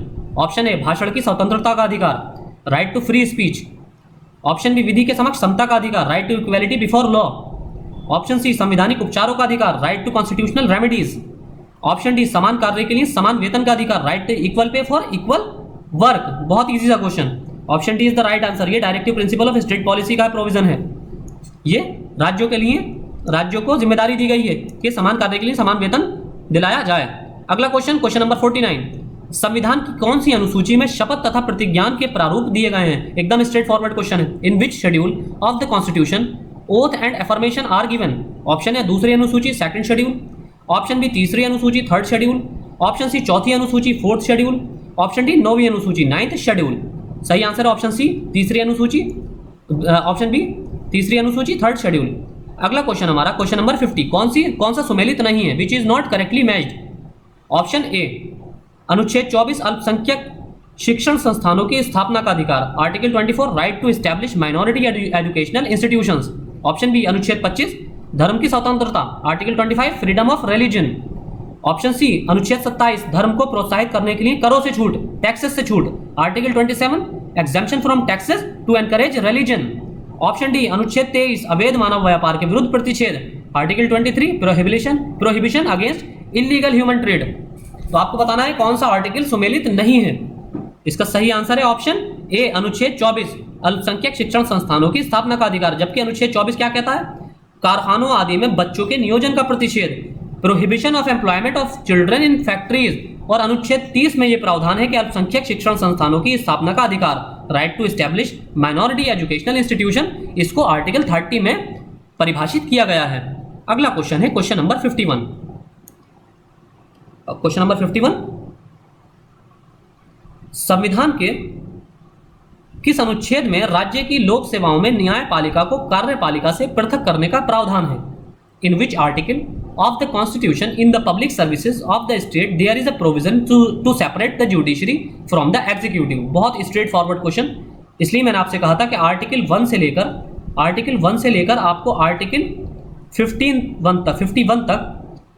51 तक एकदम टिप पर होने चाहिए। अनुच्छेद 48 आर्टिकल 48, ऑप्शन बी अनुच्छेद 49 आर्टिकल 49, ऑप्शन सी अनुच्छेद 50 आर्टिकल 50, ऑप्शन डी अनुच्छेद 47 आर्टिकल 47। बहुत इजी, अनुच्छेद 50 article 50 is the right answer. अगला क्वेश्चन, क्वेश्चन नंबर 52, निम्न में से किस उपबंध में संशोधन करने के लिए संसद के विशेष बहुमत की आवश्यकता होती है? Which of the following provisions require special majority of parliament to amend? Option A नागरिकता की प्राप्ति एवं समाप्ति, receiving and termination of citizenship, option B छठी अनुसूची जनजातीय क्षेत्रों का प्रशासन, 6th schedule administration of tribal areas, यानी कि छठी अनुसूची को में चेंजेस करने के लिए क्या विशेष बहुमत की आवश्यकता होती है? ऑप्शन सी संसद में राज्यों का प्रतिनिधित्व, representation of states in parliament, option D नए राज्यों के प्रवेश का गठन, एंट्री ऑफ और फॉर्मेशन ऑफ न्यू स्टेट्स। निम्न में से किस उपबंध में संशोधन करने के लिए संसद की विशेष बहुमत की आवश्यकता होती है? विशेष बहुमत कौन सा होता है? जिसमें संसद के 2/3 बहुमत की आवश्यकता होती है, और एक 2/3 के साथ साथ आधे राज्यों से कम आधे राज्यों की स्वीकृति, 50% राज्यों की स्वीकृति, वो संसद, वो विशेष प्लस आधे राज्यों की स्वीकृति। तो option C is the right answer. संसद में राज्यों के प्रतिनिधित्व के लिए विशेष बहुमत की यानी कि 2/3 मेजोरिटी उपस्थित और मतदान करने वालों के 2/3 मेजोरिटी उपस्थित और मतदान, यानी कि ऐसा नहीं है कि जो नंबर है, यानी कि जैसे 552 कैंडिडेट का नंबर है लोकसभा में, तो इसका 2/3 नहीं, जो उस समय मौजूद हैं, उपस्थित हैं, उनका 2/3। अगर मान लीजिए उस समय 400 मौजूद हैं सदन के अंदर, तो 400 का 2/3 मेजोरिटी से उसको पास कराना पड़ेगा। अगला क्वेश्चन, संविधान के किस भाग में केंद्र राज्य के मध्य विधायी संबंधों की चर्चा की गई है? In which part of the constitution the legislative relations between the centre and the state have been discussed? Option A भाग 9 पार्ट 9, ऑप्शन बी भाग 10 पार्ट 10, ऑप्शन सी भाग 11 पार्ट 11, और ऑप्शन डी भाग 12 पार्ट 12। तो इसका सही आंसर ऑप्शन सी भाग 11। संविधान के भाग 11 अनुच्छेद 245 से 255 तक केंद्र राज्य विधायी संबंधों की चर्चा की गई है। अगला क्वेश्चन, क्वेश्चन नंबर 54, निम्न में से वो कौन सा अधिकार है जिसका वर्णन भारत के संविधान में नहीं किया गया है लेकिन जिसे उच्चतम न्यायालय ने मौलिक अधिकार बताया है? Which of the following right is not mentioned in the Constitution of India but has been declared by the Supreme Court as a fundamental right? Option A निजता का अधिकार, right to privacy, option B विधि के समक्ष समानता, equality before law, option C अस्पृश्यता का उन्मूलन, abolition of untouchability, option D संघ बनाने का अधिकार, राइट टू फॉर्म एसोसिएशंस और unions, right to form association of और यूनियंस। तो इसका सही आंसर है ऑप्शन ए, निजता का अधिकार। बहुत इजी सा क्वेश्चन, अक्सर करंट में न्यूज में रहता है। अगला क्वेश्चन हमारा क्वेश्चन नंबर 55, भारतीय संसद किस रीति से प्रशासन पर नियंत्रण करती है? How does the Indian parliament control the administration? बिल्कुल हटके क्वेश्चन है ये। ऑप्शन ए, संसदीय समितियों के माध्यम से, through parliamentary committee.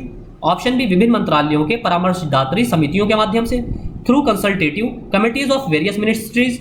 Option C, प्रशासकों के आवधिक प्रतिवेदन भिजवाकर, sending periodic reports to the administrators. Option D, कार्यपालिका को रिट जारी करने के लिए बाध्य करके, forcing the executive to issue writ. तो इसका सही आंसर है ऑप्शन ए, संसदीय समितियों के माध्यम से संसद कार्यपालिका पर, प्रशासन पर नियंत्रण रखती है। अगला क्वेश्चन हमारा इकोनॉमी से रिलेटेड, क्वेश्चन नंबर 56, मिश्रित अर्थव्यवस्था का तात्पर्य है? बहुत इजी से क्वेश्चन लिए हैं आज हमने इसमें। Mixed economy means, option A, लघु एवं बृहत दोनों उद्योगों की विद्यमानता, variability of both small and large industries. Option B, निजी एवं सार्वजनिक दोनों क्षेत्रों की विद्यमानता, डिसकंटिन्यूटी, ये वेरिएबिलिटी और of both private and public sectors. Option C, प्राथमिक एवं द्वितीयक दोनों क्षेत्रों की विद्यमानता, variability of both primary and secondary areas. Option D, उपरोक्त में से कोई नहीं। तो इसका सही आंसर है ऑप्शन बी, निजी एवं सार्वजनिक दोनों क्षेत्रों की विद्यमानता। अगला क्वेश्चन हमारा छिपी बेरोजगारी से तात्पर्य है, बहुत ज़्यादा चर्चा में है इस टाइम। ये इकोनॉमी जैसे कि रिसेशन में चल रही है, बहुत ज़्यादा डिप में चल रही है, इसलिए ये बहुत ज़्यादा चर्चा में है, पता होना चाहिए आपको। हिडन एम्प्लॉयमेंट या परिछन बेरोजगारी भी जिसे कहते हैं, मीन्स ऑप्शन ए, बेरोजगार व्यक्तियों से, फ्रॉम फॉर ये संबंधित है अनएम्प्लॉयड पर्सन से। ऑप्शन बी, 60 वर्ष से अधिक आयु वाले व्यक्तियों में बेरोजगारी से, unemployment among persons over 60 years of age. Option C, कार्य में, किसी कार्य में जिसको कम व्यक्ति कर सकते हैं, अधिक व्यक्तियों का लगे रहना, more people to be engaged in any work that can be done by less people. Option D, गृहिणियों में रोजगार बेरोजगारी से, अनएम्प्लॉयमेंट इन हाउस होल्ड्स और विमेन। तो इसका सही आंसर है ऑप्शन सी, किसी कार्य में जिसको कम व्यक्ति कर सकते हैं, अधिक व्यक्तियों का लगे रहना। इसका बेस्ट एग्जाम्पल है एग्रीकल्चर। एग्रीकल्चर में परिछन बेरोजगारी का उदाहरण देखने को मिलता है। अगला क्वेश्चन, क्वेश्चन नंबर 58, विश्वसनीय प्रतिभूतियों से तात्पर्य है? Reliable securities means, option A, ऐसे शेयर जिनकी सरकार ने गारंटी दी हो, shares that are guaranteed by the government. Option B, ऐसे शेयर जो स्टॉक एक्सचेंज में सूचीबद्ध हो, shares that are listed on stock exchange. Option C, ऐसे शेयर जिन पर लगातार ऊंची दर का लाभ हो, shares that have consistently high rates of profit. Option D, उपरोक्त में से कोई नहीं, नन ऑफ द अबव। तो इसका सही आंसर है ऑप्शन सी, ऐसे शेयर जिन पर लगातार ऊंची दर का लाभ हो। अगला क्वेश्चन हमारा क्वेश्चन नंबर 59, निम्न में से कौन सा एक आर्थिक वृद्धि का परिचायक है? Which one of the following is a sign of economic growth?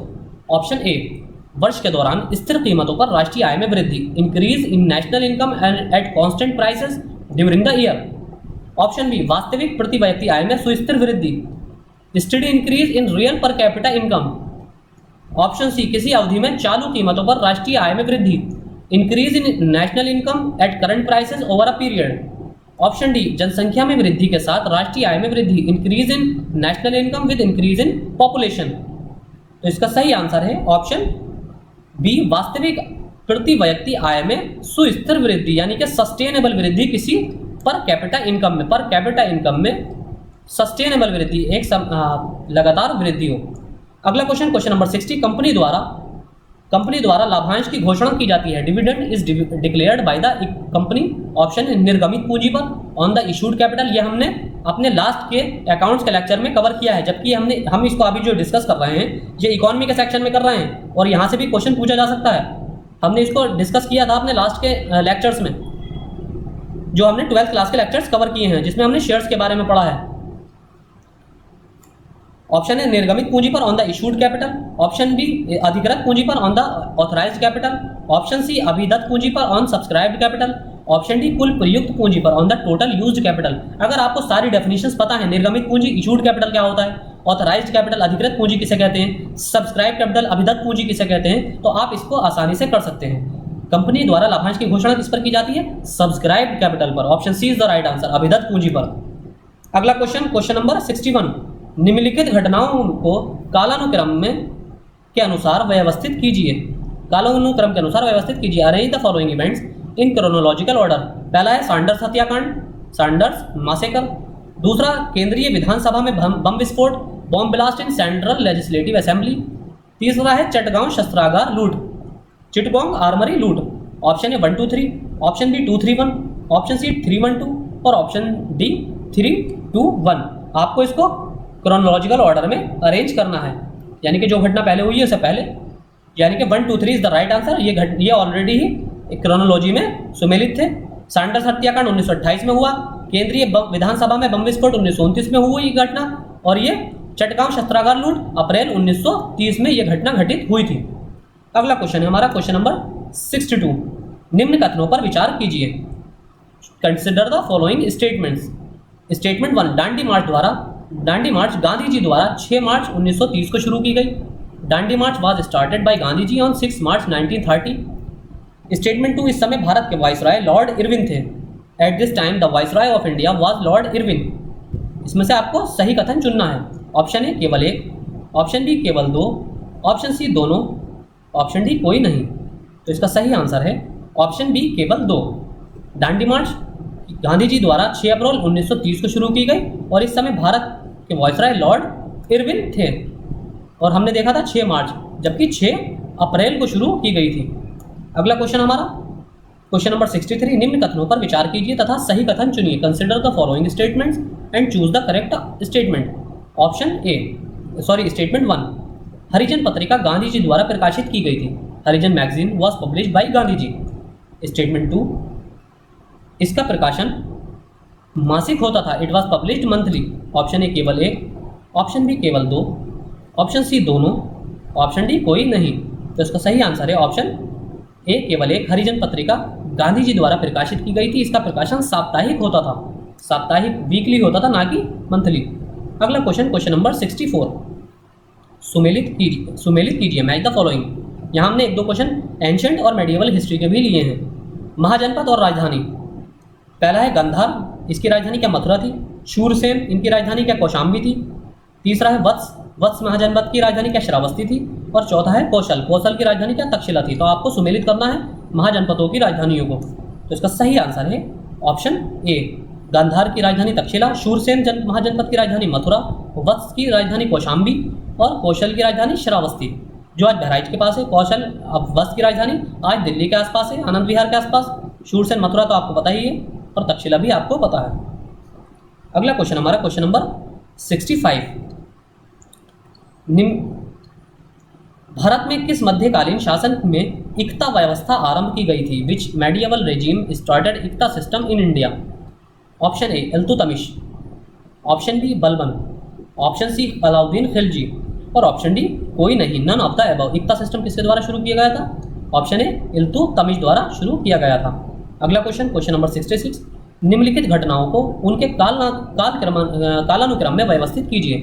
Arrange the following events in their chronological order. पहला है सालाबाई की संधि, ट्रीटी ऑफ सालाबाई। मद्रास की संधि, ट्रीटी ऑफ मद्रास। बेसिन की संधि, ट्रीटी ऑफ बेसिन।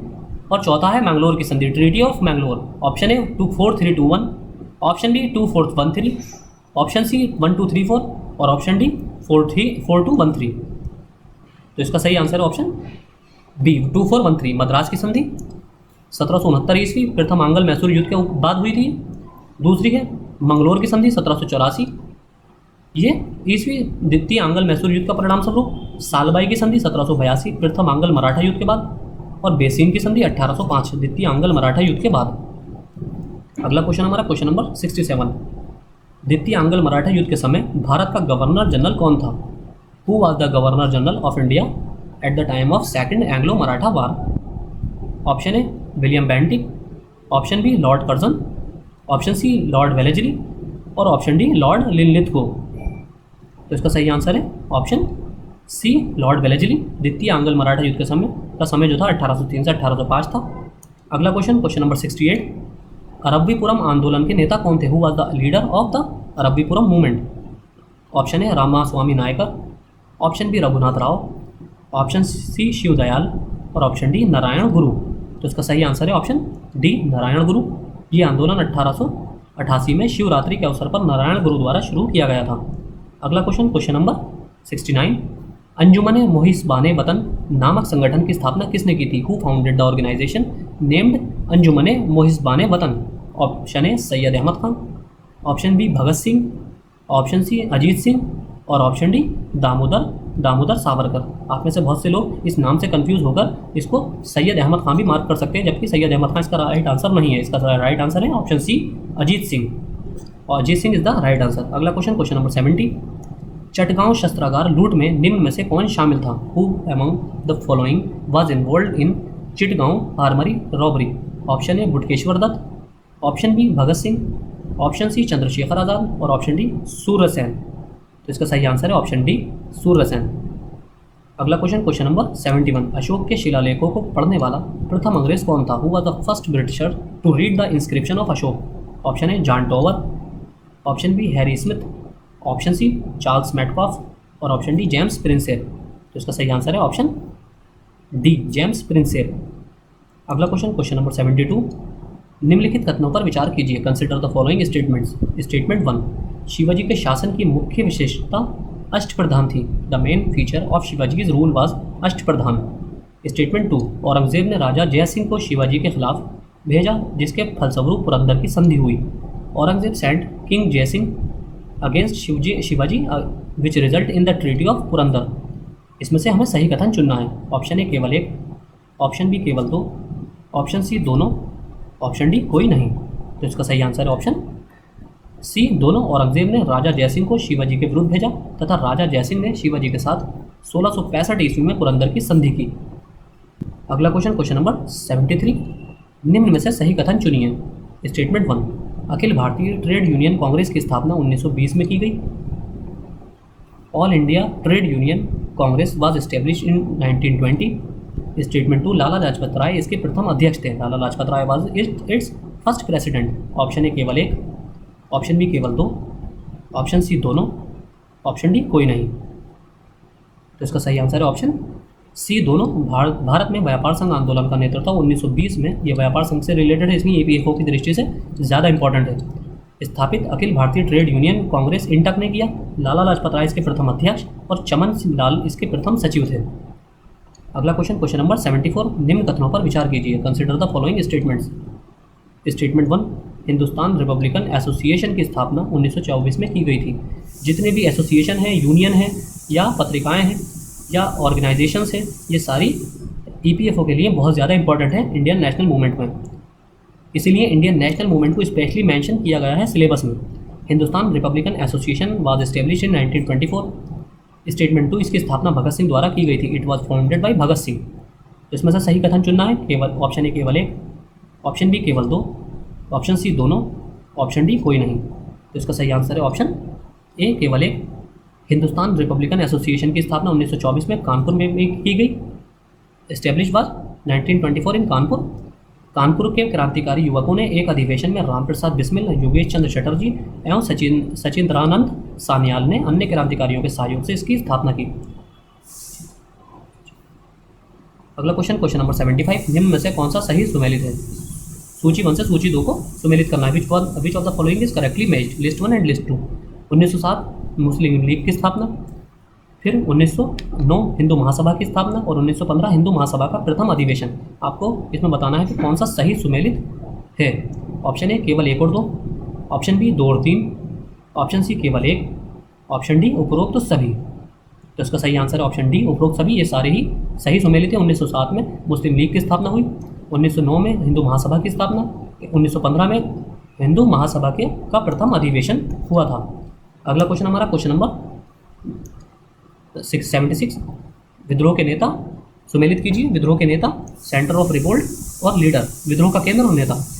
ये भी हमने पिछले लेक्चर में, कल जो लेक्चर हमने इंडियन नेशनल मूवमेंट का लिया था 1857 की क्रांति का, उसमें हमने इसमें विद्रोह के नेता और उनके केंद्र देखे थे कि किस केंद्र पर कौन नेता था। तो उसी से रिलेटेड एक क्वेश्चन हमारा आज का, क्या दिल्ली में खान बहादुर, कानपुर में जनरल बख्त खान, लखनऊ में बेगम हजरत महल और बरेली में नाना साहब। तो इसको आपको सुमेलित करना है। तो इसमें सीधा होगा दिल्ली में जनरल बख्त खान, यानी कि पहले का है, ए का है दूसरा। लखनऊ में बेगम हजरत महल, सी का क्या है? सी का आपका तीसरा है। सी आप में पहला वाले में दूसरा ऑप्शन है, पहला दूसरा कहाँ है? एक ही ऑप्शन है, B is the right answer. Delhi का जनरल बख्त खान, कानपुर में नाना साहब, लखनऊ में बेगम हजरत महल और बरेली में खान बहादुर। तो B is the right answer. अगला क्वेश्चन, भारतीय उपमहाद्वीप में धान की खेती का प्राचीनतम साक्ष्य किस पुरातात्विक स्थल से प्राप्त हुआ है? From which archaeological site the oldest evidence of paddy cultivation in the Indian subcontinent has been obtained? Option A Burzahom, option B Chirand, option C Lothal और ऑप्शन डी कोल्डीवा। तो इसका सही आंसर है ऑप्शन डी कोल्डीवा। अगला क्वेश्चन, क्वेश्चन नंबर 78, हड़प्पा सभ्यता के निवासी थे। The resident of Harappan civilisation was? Option A ग्रामीण रूरल, ऑप्शन बी यायावर खानाबदी, ये जो होते हैं खाना बदोश, ट्रेवल और नोमेडिक, ऑप्शन सी शहरी अर्बन, इनको आप घुमक्कड़ भी कह सकते हैं घुमक्कड़, और ऑप्शन डी जनजातीय या ट्राइबल। तो हड़प्पा सभ्यता के जो निवासी थे वो नगरीय सभ्यता थी, इसलिए नगरीय निवासी थे, शहरी थे, शहरी थे। Option C is the right answer. अगला क्वेश्चन, क्वेश्चन नंबर 79, निम्न कथनों में से सही कथन चुनिए। Choose the correct statement from the following. Option statement 1, Wandiwash का युद्ध 1760 में हुआ। The battle of Wandiwash took place in 1760। ये भारत तथा अंग्रेजी सेनाओं के मध्य हुआ था। It took place between India and British forces. Option A केवल एक, ऑप्शन बी केवल दो, ऑप्शन सी दोनों, ऑप्शन डी कोई नहीं। तो इसका सही आंसर है ऑप्शन ए केवल एक। दूसरा स्टेटमेंट गलत है। क्यों? ये वांडीबाश का युद्ध 1760 में तो हुआ था, लेकिन अंग्रेजी सेनाओं और फ्रांसीसी सेनाओं के मध्य हुआ था। अगला क्वेश्चन, क्वेश्चन नंबर 80, निम्न में से किस नेता को लोकहितवादी कहा जाता था? Which of the following leader was called Lokhitwadi? Option A Bal Gangadhar Tilak, option B Bhagat Singh, option C Gopal Hari Deshmukh, option D Lala Lajpat Rai. तो इसका सही आंसर है option C. Option C is the right answer. Gopal Hari Deshmukh को लोकहितवादी के नाम से जाना जाता था। अगला है क्वेश्चन नंबर 81, सुमेलित कीजिए मैच द फॉलोइंग। सूची 1 को सूची 2 से। इसमें से एक साइड शासक दिए गए हैं, दूसरी साइड उनका डायनेस्टी दी गई है कि कौन सा शासक किस डायनेस्टी से रिलेटेड था। तो पहला है बिंबिसार, क्या ये हर्यक वंश से थे? कालाशोक, क्या ये शिशुनाग वंश से थे? महापद्मनंद, क्या ये मौर्य वंश से थे? और बिंदुसार, क्या ये नंद वंश से थे? तो इसका सही आंसर है ऑप्शन बी 1 2 4 3। बिंबिसार हर्यक वंश, कालाशोक शिशुनाग वंश, महापद्मनंद नंद वंश और बिंदुसार मौर्य वंश। बिंदुसार जो था मौर्य वंश था। अगला क्वेश्चन, क्वेश्चन नंबर 82, बैंक दर वह दर है जिस पर bank rate is the rate which एक बैंक, ऑप्शन है एक बैंक जनता को उधार देता है, a bank lends to the public, option B RBI जनता को उधार देता है, RBI lends to the public, option C RBI वाणिज्यिक बैंकों को उधार देता है, RBI lends to commercial banks, और ऑप्शन डी भारत सरकार अन्य देशों को उधार देती है, government of India lends to other countries. तो इसका बिल्कुल सिंपल स्ट्रेट फॉरवर्ड क्वेश्चन है और स्ट्रेट फॉरवर्ड इसका आंसर है। जिसको बैंक रेट पता होगा क्या होता है वही इसको सॉल्व कर सकता है। Option C is the right answer. RBI वाणिज्यिक बैंकों को उधार बैंक रेट पर देता है। बैंक रेट वो रेट होता है जिस पर आरबीआई कमर्शियल बैंक को उधार देता है, कमर्शियल बैंक्स को उधार देता है। अगला क्वेश्चन है क्वेश्चन नंबर 83, अकाउंट्स के क्वेश्चन है हमारे यहाँ से। एक स्तंभीय रोकड़ बही के संबंध में गलत कथन चुनिए। Choose the incorrect statement regarding a single column cash book. Option ए, इसमें सभी सौदों को काल क्रमानुसार या तिथि अनुसार अभिलिखित किया जाता है। In this all deals are recorded chronologically as per date. Option B, ये नकद प्राप्तियों तथा भुगतानों का पूर्ण प्रलेख है। It is a complete document of cash receipt and payments. Option C, जब व्यापार द्वारा सभी लेन देन नकद किए जाते हैं तो एक स्तंभीय रोकड़ बही का निर्माण किया जाता है। When all the transactions are done in cash by trade और business then a single column cash book is created. Option D, उपरोक्त में से कोई नहीं। आपको इसमें गलत स्टेटमेंट चुनना है, तो इसमें से ऑप्शन डी, उपरोक्त में से कोई नहीं, कोई भी स्टेटमेंट गलत नहीं है। अगला क्वेश्चन, क्वेश्चन नंबर 84, एक स्तंभीय रोकड़ बही की खतौनी के संबंध में सही कथन चुनिए। Choose the correct statement regarding the posting of a single column cash book. रोकड़ बही का स्टेटमेंट 1, रोकड़ बही का बायां पक्ष नकद भुगतानों को दर्शाता है तथा दायां पक्ष रोकड़ की प्राप्तियों को दर्शाता है। The left side of the cash book represents cash payments and the right side represents cash receipt. Statement 2, रोकड़ बही के नाम पक्ष में दर्शाए गए सभी खातों को खाता बही में क्रमशः जमा किया जाता है। All the accounts shown in the cash book name side are deposited in the ledger respectively. Option A केवल एक, ऑप्शन बी केवल दो, ऑप्शन सी दोनों, ऑप्शन डी कोई नहीं। अब इसका सही आंसर ऑप्शन बी केवल दो। रोकड़ बही का बायां पक्ष रोकड़ की प्राप्तियों को दर्शाता है तथा दायां पक्ष नकद भुगतानों को दर्शाता है। इसलिए रोकड़ बही के नाम पक्ष में दर्शाए गए सभी खातों को खाता बही लेजर अकाउंट में क्रमशः जमा किया जाएगा क्योंकि उनका संबंध नकद प्राप्तियों से होता है। अतः इसी प्रकार रोकड़ बही के जमा पक्ष में लिखे गए खातों को खाता बही में नाम पक्ष में लिखा जाएगा क्योंकि उनका संबंध रोकड़ के भुगतान से है। अगला क्वेश्चन, क्वेश्चन नंबर 85, निम्न में से कौन सी पुस्तक रोजनामचा तथा खाता बही दोनों के उद्देश्यों को पूर्ण करती है? Which of the following book fulfils the objective of both the journal and the ledger account? Option A क्रय पुस्तक परचेज बुक, ऑप्शन बी क्रय वापसी पुस्तक purchase return book, option C रोकड़ बही कैश बुक, ऑप्शन डी विक्रय पुस्तक sales book. सही आंसर है इसका ऑप्शन सी रोकड़ बुक कैश बुक। इस पुस्तक में के काफी लोकप्रिय होने के कारण व्यापार छोटा हो या बड़ा, संस्था लाभ अर्जन के उद्देश्य वाली हो या गैर लाभकारी, सभी व्यापारी रोकड़ बही अवश्य बनाते हैं। यही वो पुस्तक है जो रोजनामचा व खाता बही दोनों के उद्देश्यों को पूर्ण करती है। अगला क्वेश्चन, क्वेश्चन नंबर 86, छोटी राशि के नकद भुगतानों के लिए निम्न में से किस प्रकार की पुस्तक का प्रयोग किया जाता है? Which of the following types of books is used for small amount cash payments? Option A रोजनामचा जर्नल्स, ऑप्शन बी रोकड़ बही कैश बुक, ऑप्शन सी खुदरा रोकड़ बही petty cash book, option D क्रय रोजनामचा। तो इसका सही आंसर है ऑप्शन सी खुदरा रोकड़ बही पैटी कैश बुक। छोटी राशि के नकद भुगतानों के लिए खुदरा रोकड़ बही पुस्तक का प्रयोग किया जाता है। अगला क्वेश्चन, क्वेश्चन नंबर 87, खुदरा रोकड़ बही के संबंध में निम्न में से सही कथन चुनिए। Choose the correct statement from the following regarding the patty cash book. Statement 1, इस पुस्तक में भुगतान पक्ष के अंतिम स्तंभ को टिप्पणियों का नाम दिया जाता है। In this book the last column of the payment और credit side is named remarks. टिप्पणियों के बाद वाले स्तंभ को विविध व्ययों के नाम से जाना जाता है। The column after remarks is known as miscellaneous. Option A केवल एक, ऑप्शन बी केवल दो, ऑप्शन सी दोनों, ऑप्शन डी कोई नहीं। तो इसका सही आंसर है ऑप्शन डी कोई नहीं। खुदरा रोकड़ बही में सामान्यतः भुगतान पक्ष जमा की ओर कई स्तंभ होते हैं। प्रत्येक व्यय की मद के लिए एक स्तंभ आवंटित किया जाता है, लेकिन ये स्तंभ केवल अधिकांशता होने वाले साधारण व्ययों के लिए होते हैं। भुगतान व्यय के अंतिम पक्ष को विविध व्ययों का नाम दिया जाता है तथा इसके बाद वाले स्तंभ को टिप्पणी नाम से जाना जाता है। अगला क्वेश्चन, क्वेश्चन नंबर 88, खुदरा रोकड़ बही के संबंध में सही कथन चुनिए। Choose the correct statement regarding the patty cash book. Option ए, भुगतान पक्ष के अंतिम स्तंभ को विविध व्ययों का नाम दिया जाता है। The last column of payment side is named miscellaneous. Option B, विविध व्ययों के बाद वाले स्तंभ को टिप्पणियों के नाम से जाना जाता है। The column after miscellaneous is known as remarks. Option C, विविध व्ययों वाले स्तंभ में उन सभी प्रविष्टियों को लिखा जाता है जिनके लिए पृथक स्तंभ नहीं है। In the miscellaneous column those payment are recorded for which a separate column does not exist. Option D, टिप्पणी स्तंभ में व्ययों का प्रयोग लिखा जाता है। The sum of expenses is written in remarks column. आपको इसमें सही कथन चुनना है, तो इसका सही आंसर है ऑप्शन डी। टिप्पणी स्तंभ में व्ययों का योग लिखा जाता है। विविध व्यय वाले स्तंभ में उन सभी व्ययों को प्रविष्ट किया जाता है जिनके लिए पृथक स्तंभ उपलब्ध नहीं है। टिप्पणी स्तंभ में व्यय की प्रकृति के विषय में लिखा जाता है। अवधि के अंत में सभी स्तंभों का योग निकाला जाता है। योग स्तंभ से कुल व्यय उसकी उस राशि का पता चलता है जिसका पुनर्भुगतान होना है। अगला क्वेश्चन, क्वेश्चन नंबर 89, माल के संबंधित सभी उधार किस पुस्तक में लिखे जाते हैं? All credit purchases good are written in which book? Option A, क्रय रोजनामचा पुस्तक परचेज बुक, ऑप्शन बी रोजनामचा जर्नल, ऑप्शन सी क्रय वापसी रोजनामचा पुस्तक purchase return journal book, option D विक्रय रोजनामचा पुस्तक सेल्स जर्नल बुक। तो इसका सही आंसर है ऑप्शन ए, क्रय रोजनामचा पुस्तक परचेज जर्नल बुक। माल से संबंधित सभी उधार खरीद क्रय रोजनामचा में लिखे जाते हैं, जबकि नकद खरीद किए जाने वाले सभी लेन देनों को रोकड़ पुस्तक में अभिलिखित किया जाता है।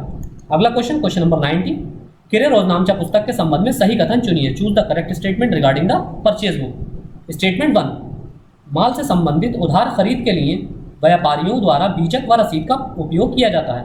Invoices and bills etcetera are used by the traders for the credit purchase related to the goods. Statement 2, बीजक की सहायता से केवल शुद्ध राशि को लिखा जाता है। Only net amount is written with the help of invoice. Option A केवल एक, ऑप्शन बी केवल दो, ऑप्शन सी दोनों, ऑप्शन डी कोई नहीं। इसका सही आंसर है ऑप्शन सी दोनों। माल से संबंधित उधार खरीद के लिए व्यापारियों द्वारा बीजक व रसीद का उपयोग किया जाता है। बीजक की सहायता से केवल शुद्ध राशि को लिखा जाता है। व्यापारिक छूट व अन्य विवरणों को इस पुस्तक में नहीं लिखा जाता। अगला क्वेश्चन, क्वेश्चन नंबर 91, उधार खरीदे गए माल की वापसी के लिए कौन सी पुस्तक का प्रयोग किया जाता है? Which book is used for the return of credit goods? Option A क्रय पुस्तक परचेज बुक, ऑप्शन बी क्रय वापसी पुस्तक purchase return book, option C विक्रय पुस्तक सेल्स बुक, ऑप्शन डी विक्रय वापसी पुस्तक सेल्स जर्नल बुक। तो इसका सही आंसर है ऑप्शन ए, ऑप्शन बी क्रय वापसी पुस्तक परचेज रिटर्न बुक। इस पुस्तक में उधार खरीदे गए माल की वापसी से संबंधित सभी लेन देनों का अभिलेखन किया जाता है। कई बार विभिन्न कारणों से माल के आपूर्तिकारों को खरीदा गया माल वापस किया जाता है, जैसे माल में आवश्यक गुणवत्ता की कमी या दोषपूर्ण माल डिफेक्टिव गुड्स एटसेट्रा। अगला क्वेश्चन, क्वेश्चन नंबर 92, विक्रय रोजनामचा में व्यक्तिगत खातों की खतौनी किस आधार पर की जाती है? On which basis the posting of individual accounts are made in the sales journal book? Option A मासिक मंथली, ऑप्शन बी वार्षिक ईयरली, ऑप्शन डी साप्ताहिक वीकली और ऑप्शन डी दैनिक यानी कि डेली। इसका सही आंसर है ऑप्शन डी दैनिक। Option D is the right answer. अगला क्वेश्चन, क्वेश्चन नंबर 93, व्यवसाय संघ अधिनियम 1926 में किस वर्ष संशोधन द्वारा न्यूनतम 10% सदस्यों के हमेशा बने रहने का प्रावधान किया गया है? By which amendment in the trade union act 1926 a provision has been made to always maintain a minimum of 10% of the members? Option A 1976, option B 2001, option C 2014, option D 2020। तो इसका सही आंसर है option B 2001। 2001 के संशोधन द्वारा एक धारा 9 का को जोड़कर यह प्रावधान किया गया कि पंजीकरण के पश्चात सदस्यों की संख्या 10% या 100 जो भी कम हो तक हमेशा बनी रहनी चाहिए, लेकिन किसी भी हालत में 7 से कम ना हो। अगला क्वेश्चन, क्वेश्चन नंबर 94, व्यवसाय संघ अधिनियम 1926 के अनुसार यदि कोई संघ अपना पंजीकरण निरस्त करना चाहता है तो उसे कितने समय पूर्व सूचित करना होता है? According to the trade union act 1926, if an association wants to cancel its registration, before how much time it has to be informed? Option A 1 माह, ऑप्शन बी 6 माह, ऑप्शन सी 3 माह, ऑप्शन डी 2 माह। तो इसका सही answer है option, इसका सही आंसर है ऑप्शन डी 2 माह। पंजीकरण रद्द करने की पूर्ववर्ती शर्त धारा 10 के अनुसार पंजीकरण या प्रमाण पत्र वापस लेने के लिए रजिस्ट्रार द्वारा कम से कम 2 माह पूर्व संघ के सचिव या अन्य अधिकारी को नोटिस देना आवश्यक है। इसमें वापस लेने या रद्द करने का लिखित कारण बताना होगा, जिसके आधार पर रजिस्ट्रार ऐसा करने का प्रस्ताव करता है। अगला क्वेश्चन, क्वेश्चन नंबर 95, व्यवसाय संघ अधिनियम 1926 के अनुसार पंजीकरण रद्द करने के संदर्भ में रजिस्ट्रार के विरुद्ध निम्न में से किस आधार पर अपील की जा सकती है? According to the trade union act 1926, on which of the following grounds an appeal can be filed और made against the registrar in the context of cancellation of registration? Statement 1, registrar द्वारा संघ के पंजीकरण से इनकार कर देने पर, on the refusal of the registration of the association by the registrar. Statement 2, उसके द्वारा प्रमाण पत्र वापस या रद्द किए जाने के आदेश देने पर, on the order given by him और टू रिटर्न और revoke the certificate. Option A केवल 1, ऑप्शन बी केवल 2, ऑप्शन सी दोनों, ऑप्शन डी कोई नहीं। इसका सही आंसर है ऑप्शन सी दोनों। रजिस्ट्रार के आदेश के विरुद्ध निम्न 2 आधारों पर अपील की जा सकती है। पहला है रजिस्ट्रार द्वारा संघ के पंजीकरण से इनकार कर देने पर, और दूसरा है उसके द्वारा प्रमाण पत्र वापस या रद्द किए जाने के आदेश देने पर। अगला क्वेश्चन, क्वेश्चन नंबर 96, व्यवसाय संघ अधिनियम 1926 के अनुसार रजिस्ट्रार के विरुद्ध अपील कितने दिन में की जा सकती है? According to the trade union act 1926, in how many days an appeal can be made against the registrar? Option A 2 माह, ऑप्शन बी 3 माह, ऑप्शन सी 4 माह, ऑप्शन डी 6 माह। इसका सही आंसर है ऑप्शन ए 2 माह। व्यवसाय संघ के पदाधिकारी द्वारा रजिस्ट्रार के आदेश दिए जाने की तिथि से 60 दिनों में अपील की जा सकती है। अगला क्वेश्चन, क्वेश्चन नंबर 97, व्यवसाय संघ अधिनियम 1926 से संबंध में निम्न में से सही कथन चुनिए। ऑप्शन ए, यदि पंजीकृत प्रधान कार्यालय प्रेसिडेंसी टाउन की सीमा में है तो अपील सीधे उच्च न्यायालय में की जा सकेगी। स्टेटमेंट 2, ऑप्शन 2, जहां संघ का प्रधान कार्यालय प्रेसिडेंसी टाउन की सीमा क्षेत्र से बाहर अन्य क्षेत्र में है तो अपील मूल क्षेत्र अधिकार रखने वाली मुख्य दीवानी अदालत में या अतिरिक्त न्यायाधीश या सहायक न्यायाधीश के समक्ष प्रस्तुत की जाएगी। स्टेटमेंट ऑप्शन सी, 2001 के संशोधन के अनुसार जहां संघ का प्रधान कार्यालय श्रम न्यायालय या औद्योगिक न्यायाधिकरण के क्षेत्र अधिकार में है वहां अपील श्रम न्यायालय या अधिकरण में की जा सकेगी। और ऑप्शन डी, उपरोक्त के अतिरिक्त सभी मामलों में सभी राज्यों के द्वारा अपील जिला अदालत में की जा सकेगी। तो यहाँ इसका नेक्स्ट स्लाइड पर यहाँ पॉज करके इसका इंग्लिश ट्रांसलेशन देख सकते हैं। तो इसका सही आंसर था ऑप्शन डी, उपरोक्त के अतिरिक्त सभी मामलों में सभी राज्यों के द्वारा अपील जिला अदालत में की जा सकेगी। अगला क्वेश्चन, क्वेश्चन नंबर 98, निम्न में से किस विशिष्ट उद्देश्य पुस्तकों का प्रयोग लेखांकन कार्य में किया जाता है? Which of the following specific purpose books is used in accounting work? पहला रोकड़ बही कैश बुक, दूसरा क्रय रोजनामचा पुस्तक परचेज बुक, तीसरा है विक्रय रोजनामचा पुस्तक सेल्स जर्नल बुक, और चौथा है मुख्य रोजनामचा journal proper. Option A 1, 2, 4, option B 2 और 4, ऑप्शन सी 1, 3, 4 और ऑप्शन डी उपरोक्त सभी। तो इसका सही आंसर है ऑप्शन डी उपरोक्त सभी। निम्न विशिष्ट उद्देश्य पुस्तकों का प्रयोग लेखांकन कार्य में होता है। पहला है रोकड़ बही कैश बुक, दूसरा है क्रय रोजनामचा पुस्तक परचेज जर्नल बुक, तीसरा है क्रय वापसी रोजनामचा पुस्तक परचेज रिटर्न जर्नल बुक, चौथा है विक्रय रोजनामचा पुस्तक सेल्स जर्नल बुक, पांचवा है विक्रय वापसी रोजनामचा पुस्तक सेल्स रिटर्न जर्नल बुक और छठा है मुख्य रोजनामचा journal proper.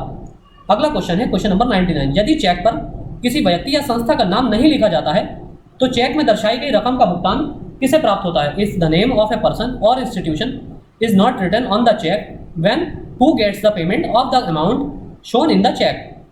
Option A bank, option B विशिष्ट bank, specialised bank, option C धारक या बियरर, ऑप्शन डी उपरोक्त में से कोई नहीं। तो इसका सही आंसर है ऑप्शन सी धारक, बियरर। अगर नाम नहीं लिखा होता है तो धारक को पेमेंट कर दी जाती है। अगला क्वेश्चन, क्वेश्चन नंबर 100, किसी व्यापारिक प्रतिष्ठान में दैनिक खर्चों को पूरा करने के लिए निम्न में से कौन सी पुस्तक का प्रयोग किया जाता है? Which of the following book is use to meet the daily expenses in a business establishment? Option A रोकड़ बही, कैश बुक, ऑप्शन बी खुदरा रोकड़ बही, petty cash book, option C क्रय पुस्तक, परचेजिंग बुक, ऑप्शन डी मुख्य रोजनामचा, general proper. तो इसका सही आंसर है ऑप्शन बी खुदरा रोकड़ बही, पैटी कैश बुक। प्रत्येक व्यापारिक संगठन में बड़ी संख्या में छोटे बड़े भुगतान करने पड़ते हैं, जैसे यात्रा वे, ढुलाई वे, डाक वे इत्यादि। इनको सामूहिक रूप से विविध वे में लिखा जाता है। इस समस्या से बचने के लिए बड़े बड़े व्यापारिक प्रतिष्ठान खुदरा रोकड़। अब यहाँ से हमारा इंग्लिश का सेक्शन शुरू हो जाता है। Question number 101, one who knows the many languages. यहाँ आपको बताना है, ये है वन वर्ड सब्स्टिट्यूशन। एक ऐसा व्यक्ति जो कई सारी लैंग्वेजेस जानता हो। ऑप्शन है polygamy, option B popular, option C panacea, option D polyglot. तो इसका सही आंसर है ऑप्शन डी पॉलीग्लॉट। अगला question, question number 102, a remedy for all diseases. A remedy for all diseases, सारे बीमारियों का से निजात, सारी बीमारियों से छुटकारा। ऑप्शन है recoil, option B panacea, option C marvel, option D treatment. तो इसका सही आंसर है ऑप्शन बी पैनेशिया। अगला question, question number 103, killing one's brother. Option है किसी अपने भाई को मारना। ऑप्शन है suicide, option B fratricide, option C patricide और ऑप्शन डी मैट्रिसाइड। सुसाइड होती है आत्महत्या, फैट्रिसाइड भाई हत्या, पैट्रिसाइड पिता की हत्या और मैट्रिसाइड माता की हत्या। तो इस सही आंसर है ऑप्शन बी फ्रैट्रिसाइड। अगला question, question number 104, choose the synonym of the given word. यहाँ आपको सिनोनिम बताने हैं, यानी कि पर्यायवाची। पर्यायवाची वो आप तभी बता सकते हैं जब आपको वर्ड का मीनिंग पता हो। कंड्यूसिव, इसका ऑप्शन है prohibitive, against, option B helping to reduce, option C prove to minimise और option D tending to promote. तो कंड्यूसिव का मीनिंग होता है सपोर्ट या प्रमोट करना। तो option D is the right answer, tending to promote is the right answer. अगला question है हमारा, अगला क्वेश्चन है choose the synonym of the given word. Precinct, option है religion, option B priest, option C vicinity, option D preceding. तो इसका सही answer है ऑप्शन सी विसिनिटी। इसका मीनिंग होता है लिमिट और बॉर्डर। अगला question, question number 106, choose the synonym of the given word. Fragile, option है valid, option B delicate, option C frank, option D incapable. इसका सही आंसर है ऑप्शन बी डेलिकेट। इसका मीनिंग होता है नाजुक या क्रिटिकल। अगला question, question number 107, choose the antonym. Antonym किसे कहते हैं? ऑपोजिट को, of the given word. Gain, option A group, option B expand, option C increase और ऑप्शन डी लूज। तो इसका क्या मतलब मीनिंग होगा? अपोजिट क्या होगा? लूज। तो ग्रो का मतलब भी बढ़ना होता है, एक्सपैंड का भी और इंक्रीज का भी, और गेन का भी मतलब बढ़ना होता है। हमें बताना है अपोजिट, तो option D is the right answer. अगला question 108, choose the antonym of the given word. Humility, option है integrity, option B pride, option C modesty और ऑप्शन डी डिसग्रेस। तो ह्यूमिलिटी का मीनिंग होता है इसका अपोजिट विनम्र, प्राइड, ऑप्शन बी प्राइड। अगला question, question number 109, choose the antonym. Famous, option A widely known, option B infamous, option C easily known, option D notorious. तो इसका answer है एकदम इजी था, option B is the right answer, infamous. अगला question 110, choose the correctly spell word. आपसे spelling वाले word भी पूछे जाएंगे कि किस वर्ड की स्पेलिंग सही है। आप में से बताना है इन चारों में से option A B C D में से कौन सी वर्ड की स्पेलिंग सही है। तो इसका सही आंसर है ऑप्शन ए, लेके डेसिकल। इसका मीनिंग होता है भावुक। अगला question, question number 111, choose the correctly spell word.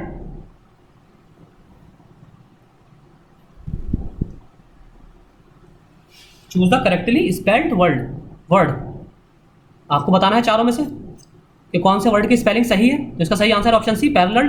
आपको पता है समानांतर इसका मीनिंग होता है। अगला question, question number 112, choose the option which best express the meaning of given idiom और phrase. The employ were kept in the dark about the latest developments. Option A were informed about after office hours, option B were informed when it was too late, option C were given secret information, option D were not informed at all. तो इसका सही answer है option D were not informed at all. अगला question 113, idiom phrase है, इसका meaning बताना है आपको। Raju had given up doing exercise after surgery. Option A learn, option B started, option C continued और ऑप्शन डी स्टॉप्ड। तो इसका सही आंसर है गिवन अप का ऑप्शन डी स्टॉप्ड। अगला question, question number 114, his statement is out and out a lie. Option A totally, option B simply, option C merely और option D slightly. तो out and out का meaning क्या होता है? Totally, कि उसके सारे स्टेटमेंट एकदम गलत झूठ थे। इससे शायद आपको कुछ कोई नेता याद आ रहा हो। अगला क्वेश्चन हमारा क्वेश्चन नंबर 115। आपको इसमें से मीनिंग चुनना है। The new manager thought that he would give employees enough rope for the first 6 months after which he would check the work done himself. Option A many directive and orders, option B sufficient advice, option C at the material they needed, option D enough freedom for action। तो इसका सही answer है option D enough freedom for action। अगला question, आपको इसमें देखना है चारों पार्ट्स में से किस पार्ट में एरर है, और अगर किसी पार्ट में एरर नहीं है तो आपका आंसर होगा ऑप्शन डी नो एरर। तो Ravi prefers self employment, option A. Option B क्या है? टू जॉब इन फिर एनी ऑफिस, ऑप्शन सी। तो इसमें बताना है किस पार्ट में एरर है। इस पे बी पार्ट में एरर है, यहाँ टू के स्थान पर ए जॉब आएगा। ए जो है, क्योंकि जॉब जो है एक काउंटेबल नाउन है, इसको गिना जा सकता है, क्योंकि आदमी 10 जगह जॉब नहीं करता, एक ही जॉब करता है।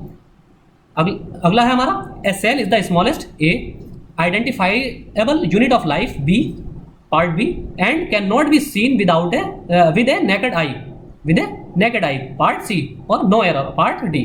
तो इसका सही आंसर है ऑप्शन सी, क्योंकि सही एक्सप्रेशन में विद द नेकेड आई होता है, ना कि with a naked eye, with the naked eye. अगला question, fill in the blanks, let you and fill in the blanks try to solve this problem. Option A me, option B he, option C them और option D those. तो इसका सही answer है option A me is the right answer. अगला question 109, I posted the letter, option A itself, option B yourself, option C myself, option D each other. तो इसका सही answer होगा option C myself. अगला question और last question, we enjoyed dash on the bank of a river. Option A ourself, option B ourselves, option C itself और option D oneself. तो इसका सही answer है option B अवर selves. तो आज के lecture में इतना ही। अब कल हम इंग्लिश का 1 वर्ड सब्स्टिट्यूशन का फिर से लेक्चर लाएंगे, पार्ट 2 लाएंगे। तो आज के लेक्चर में इतना ही। Thank you.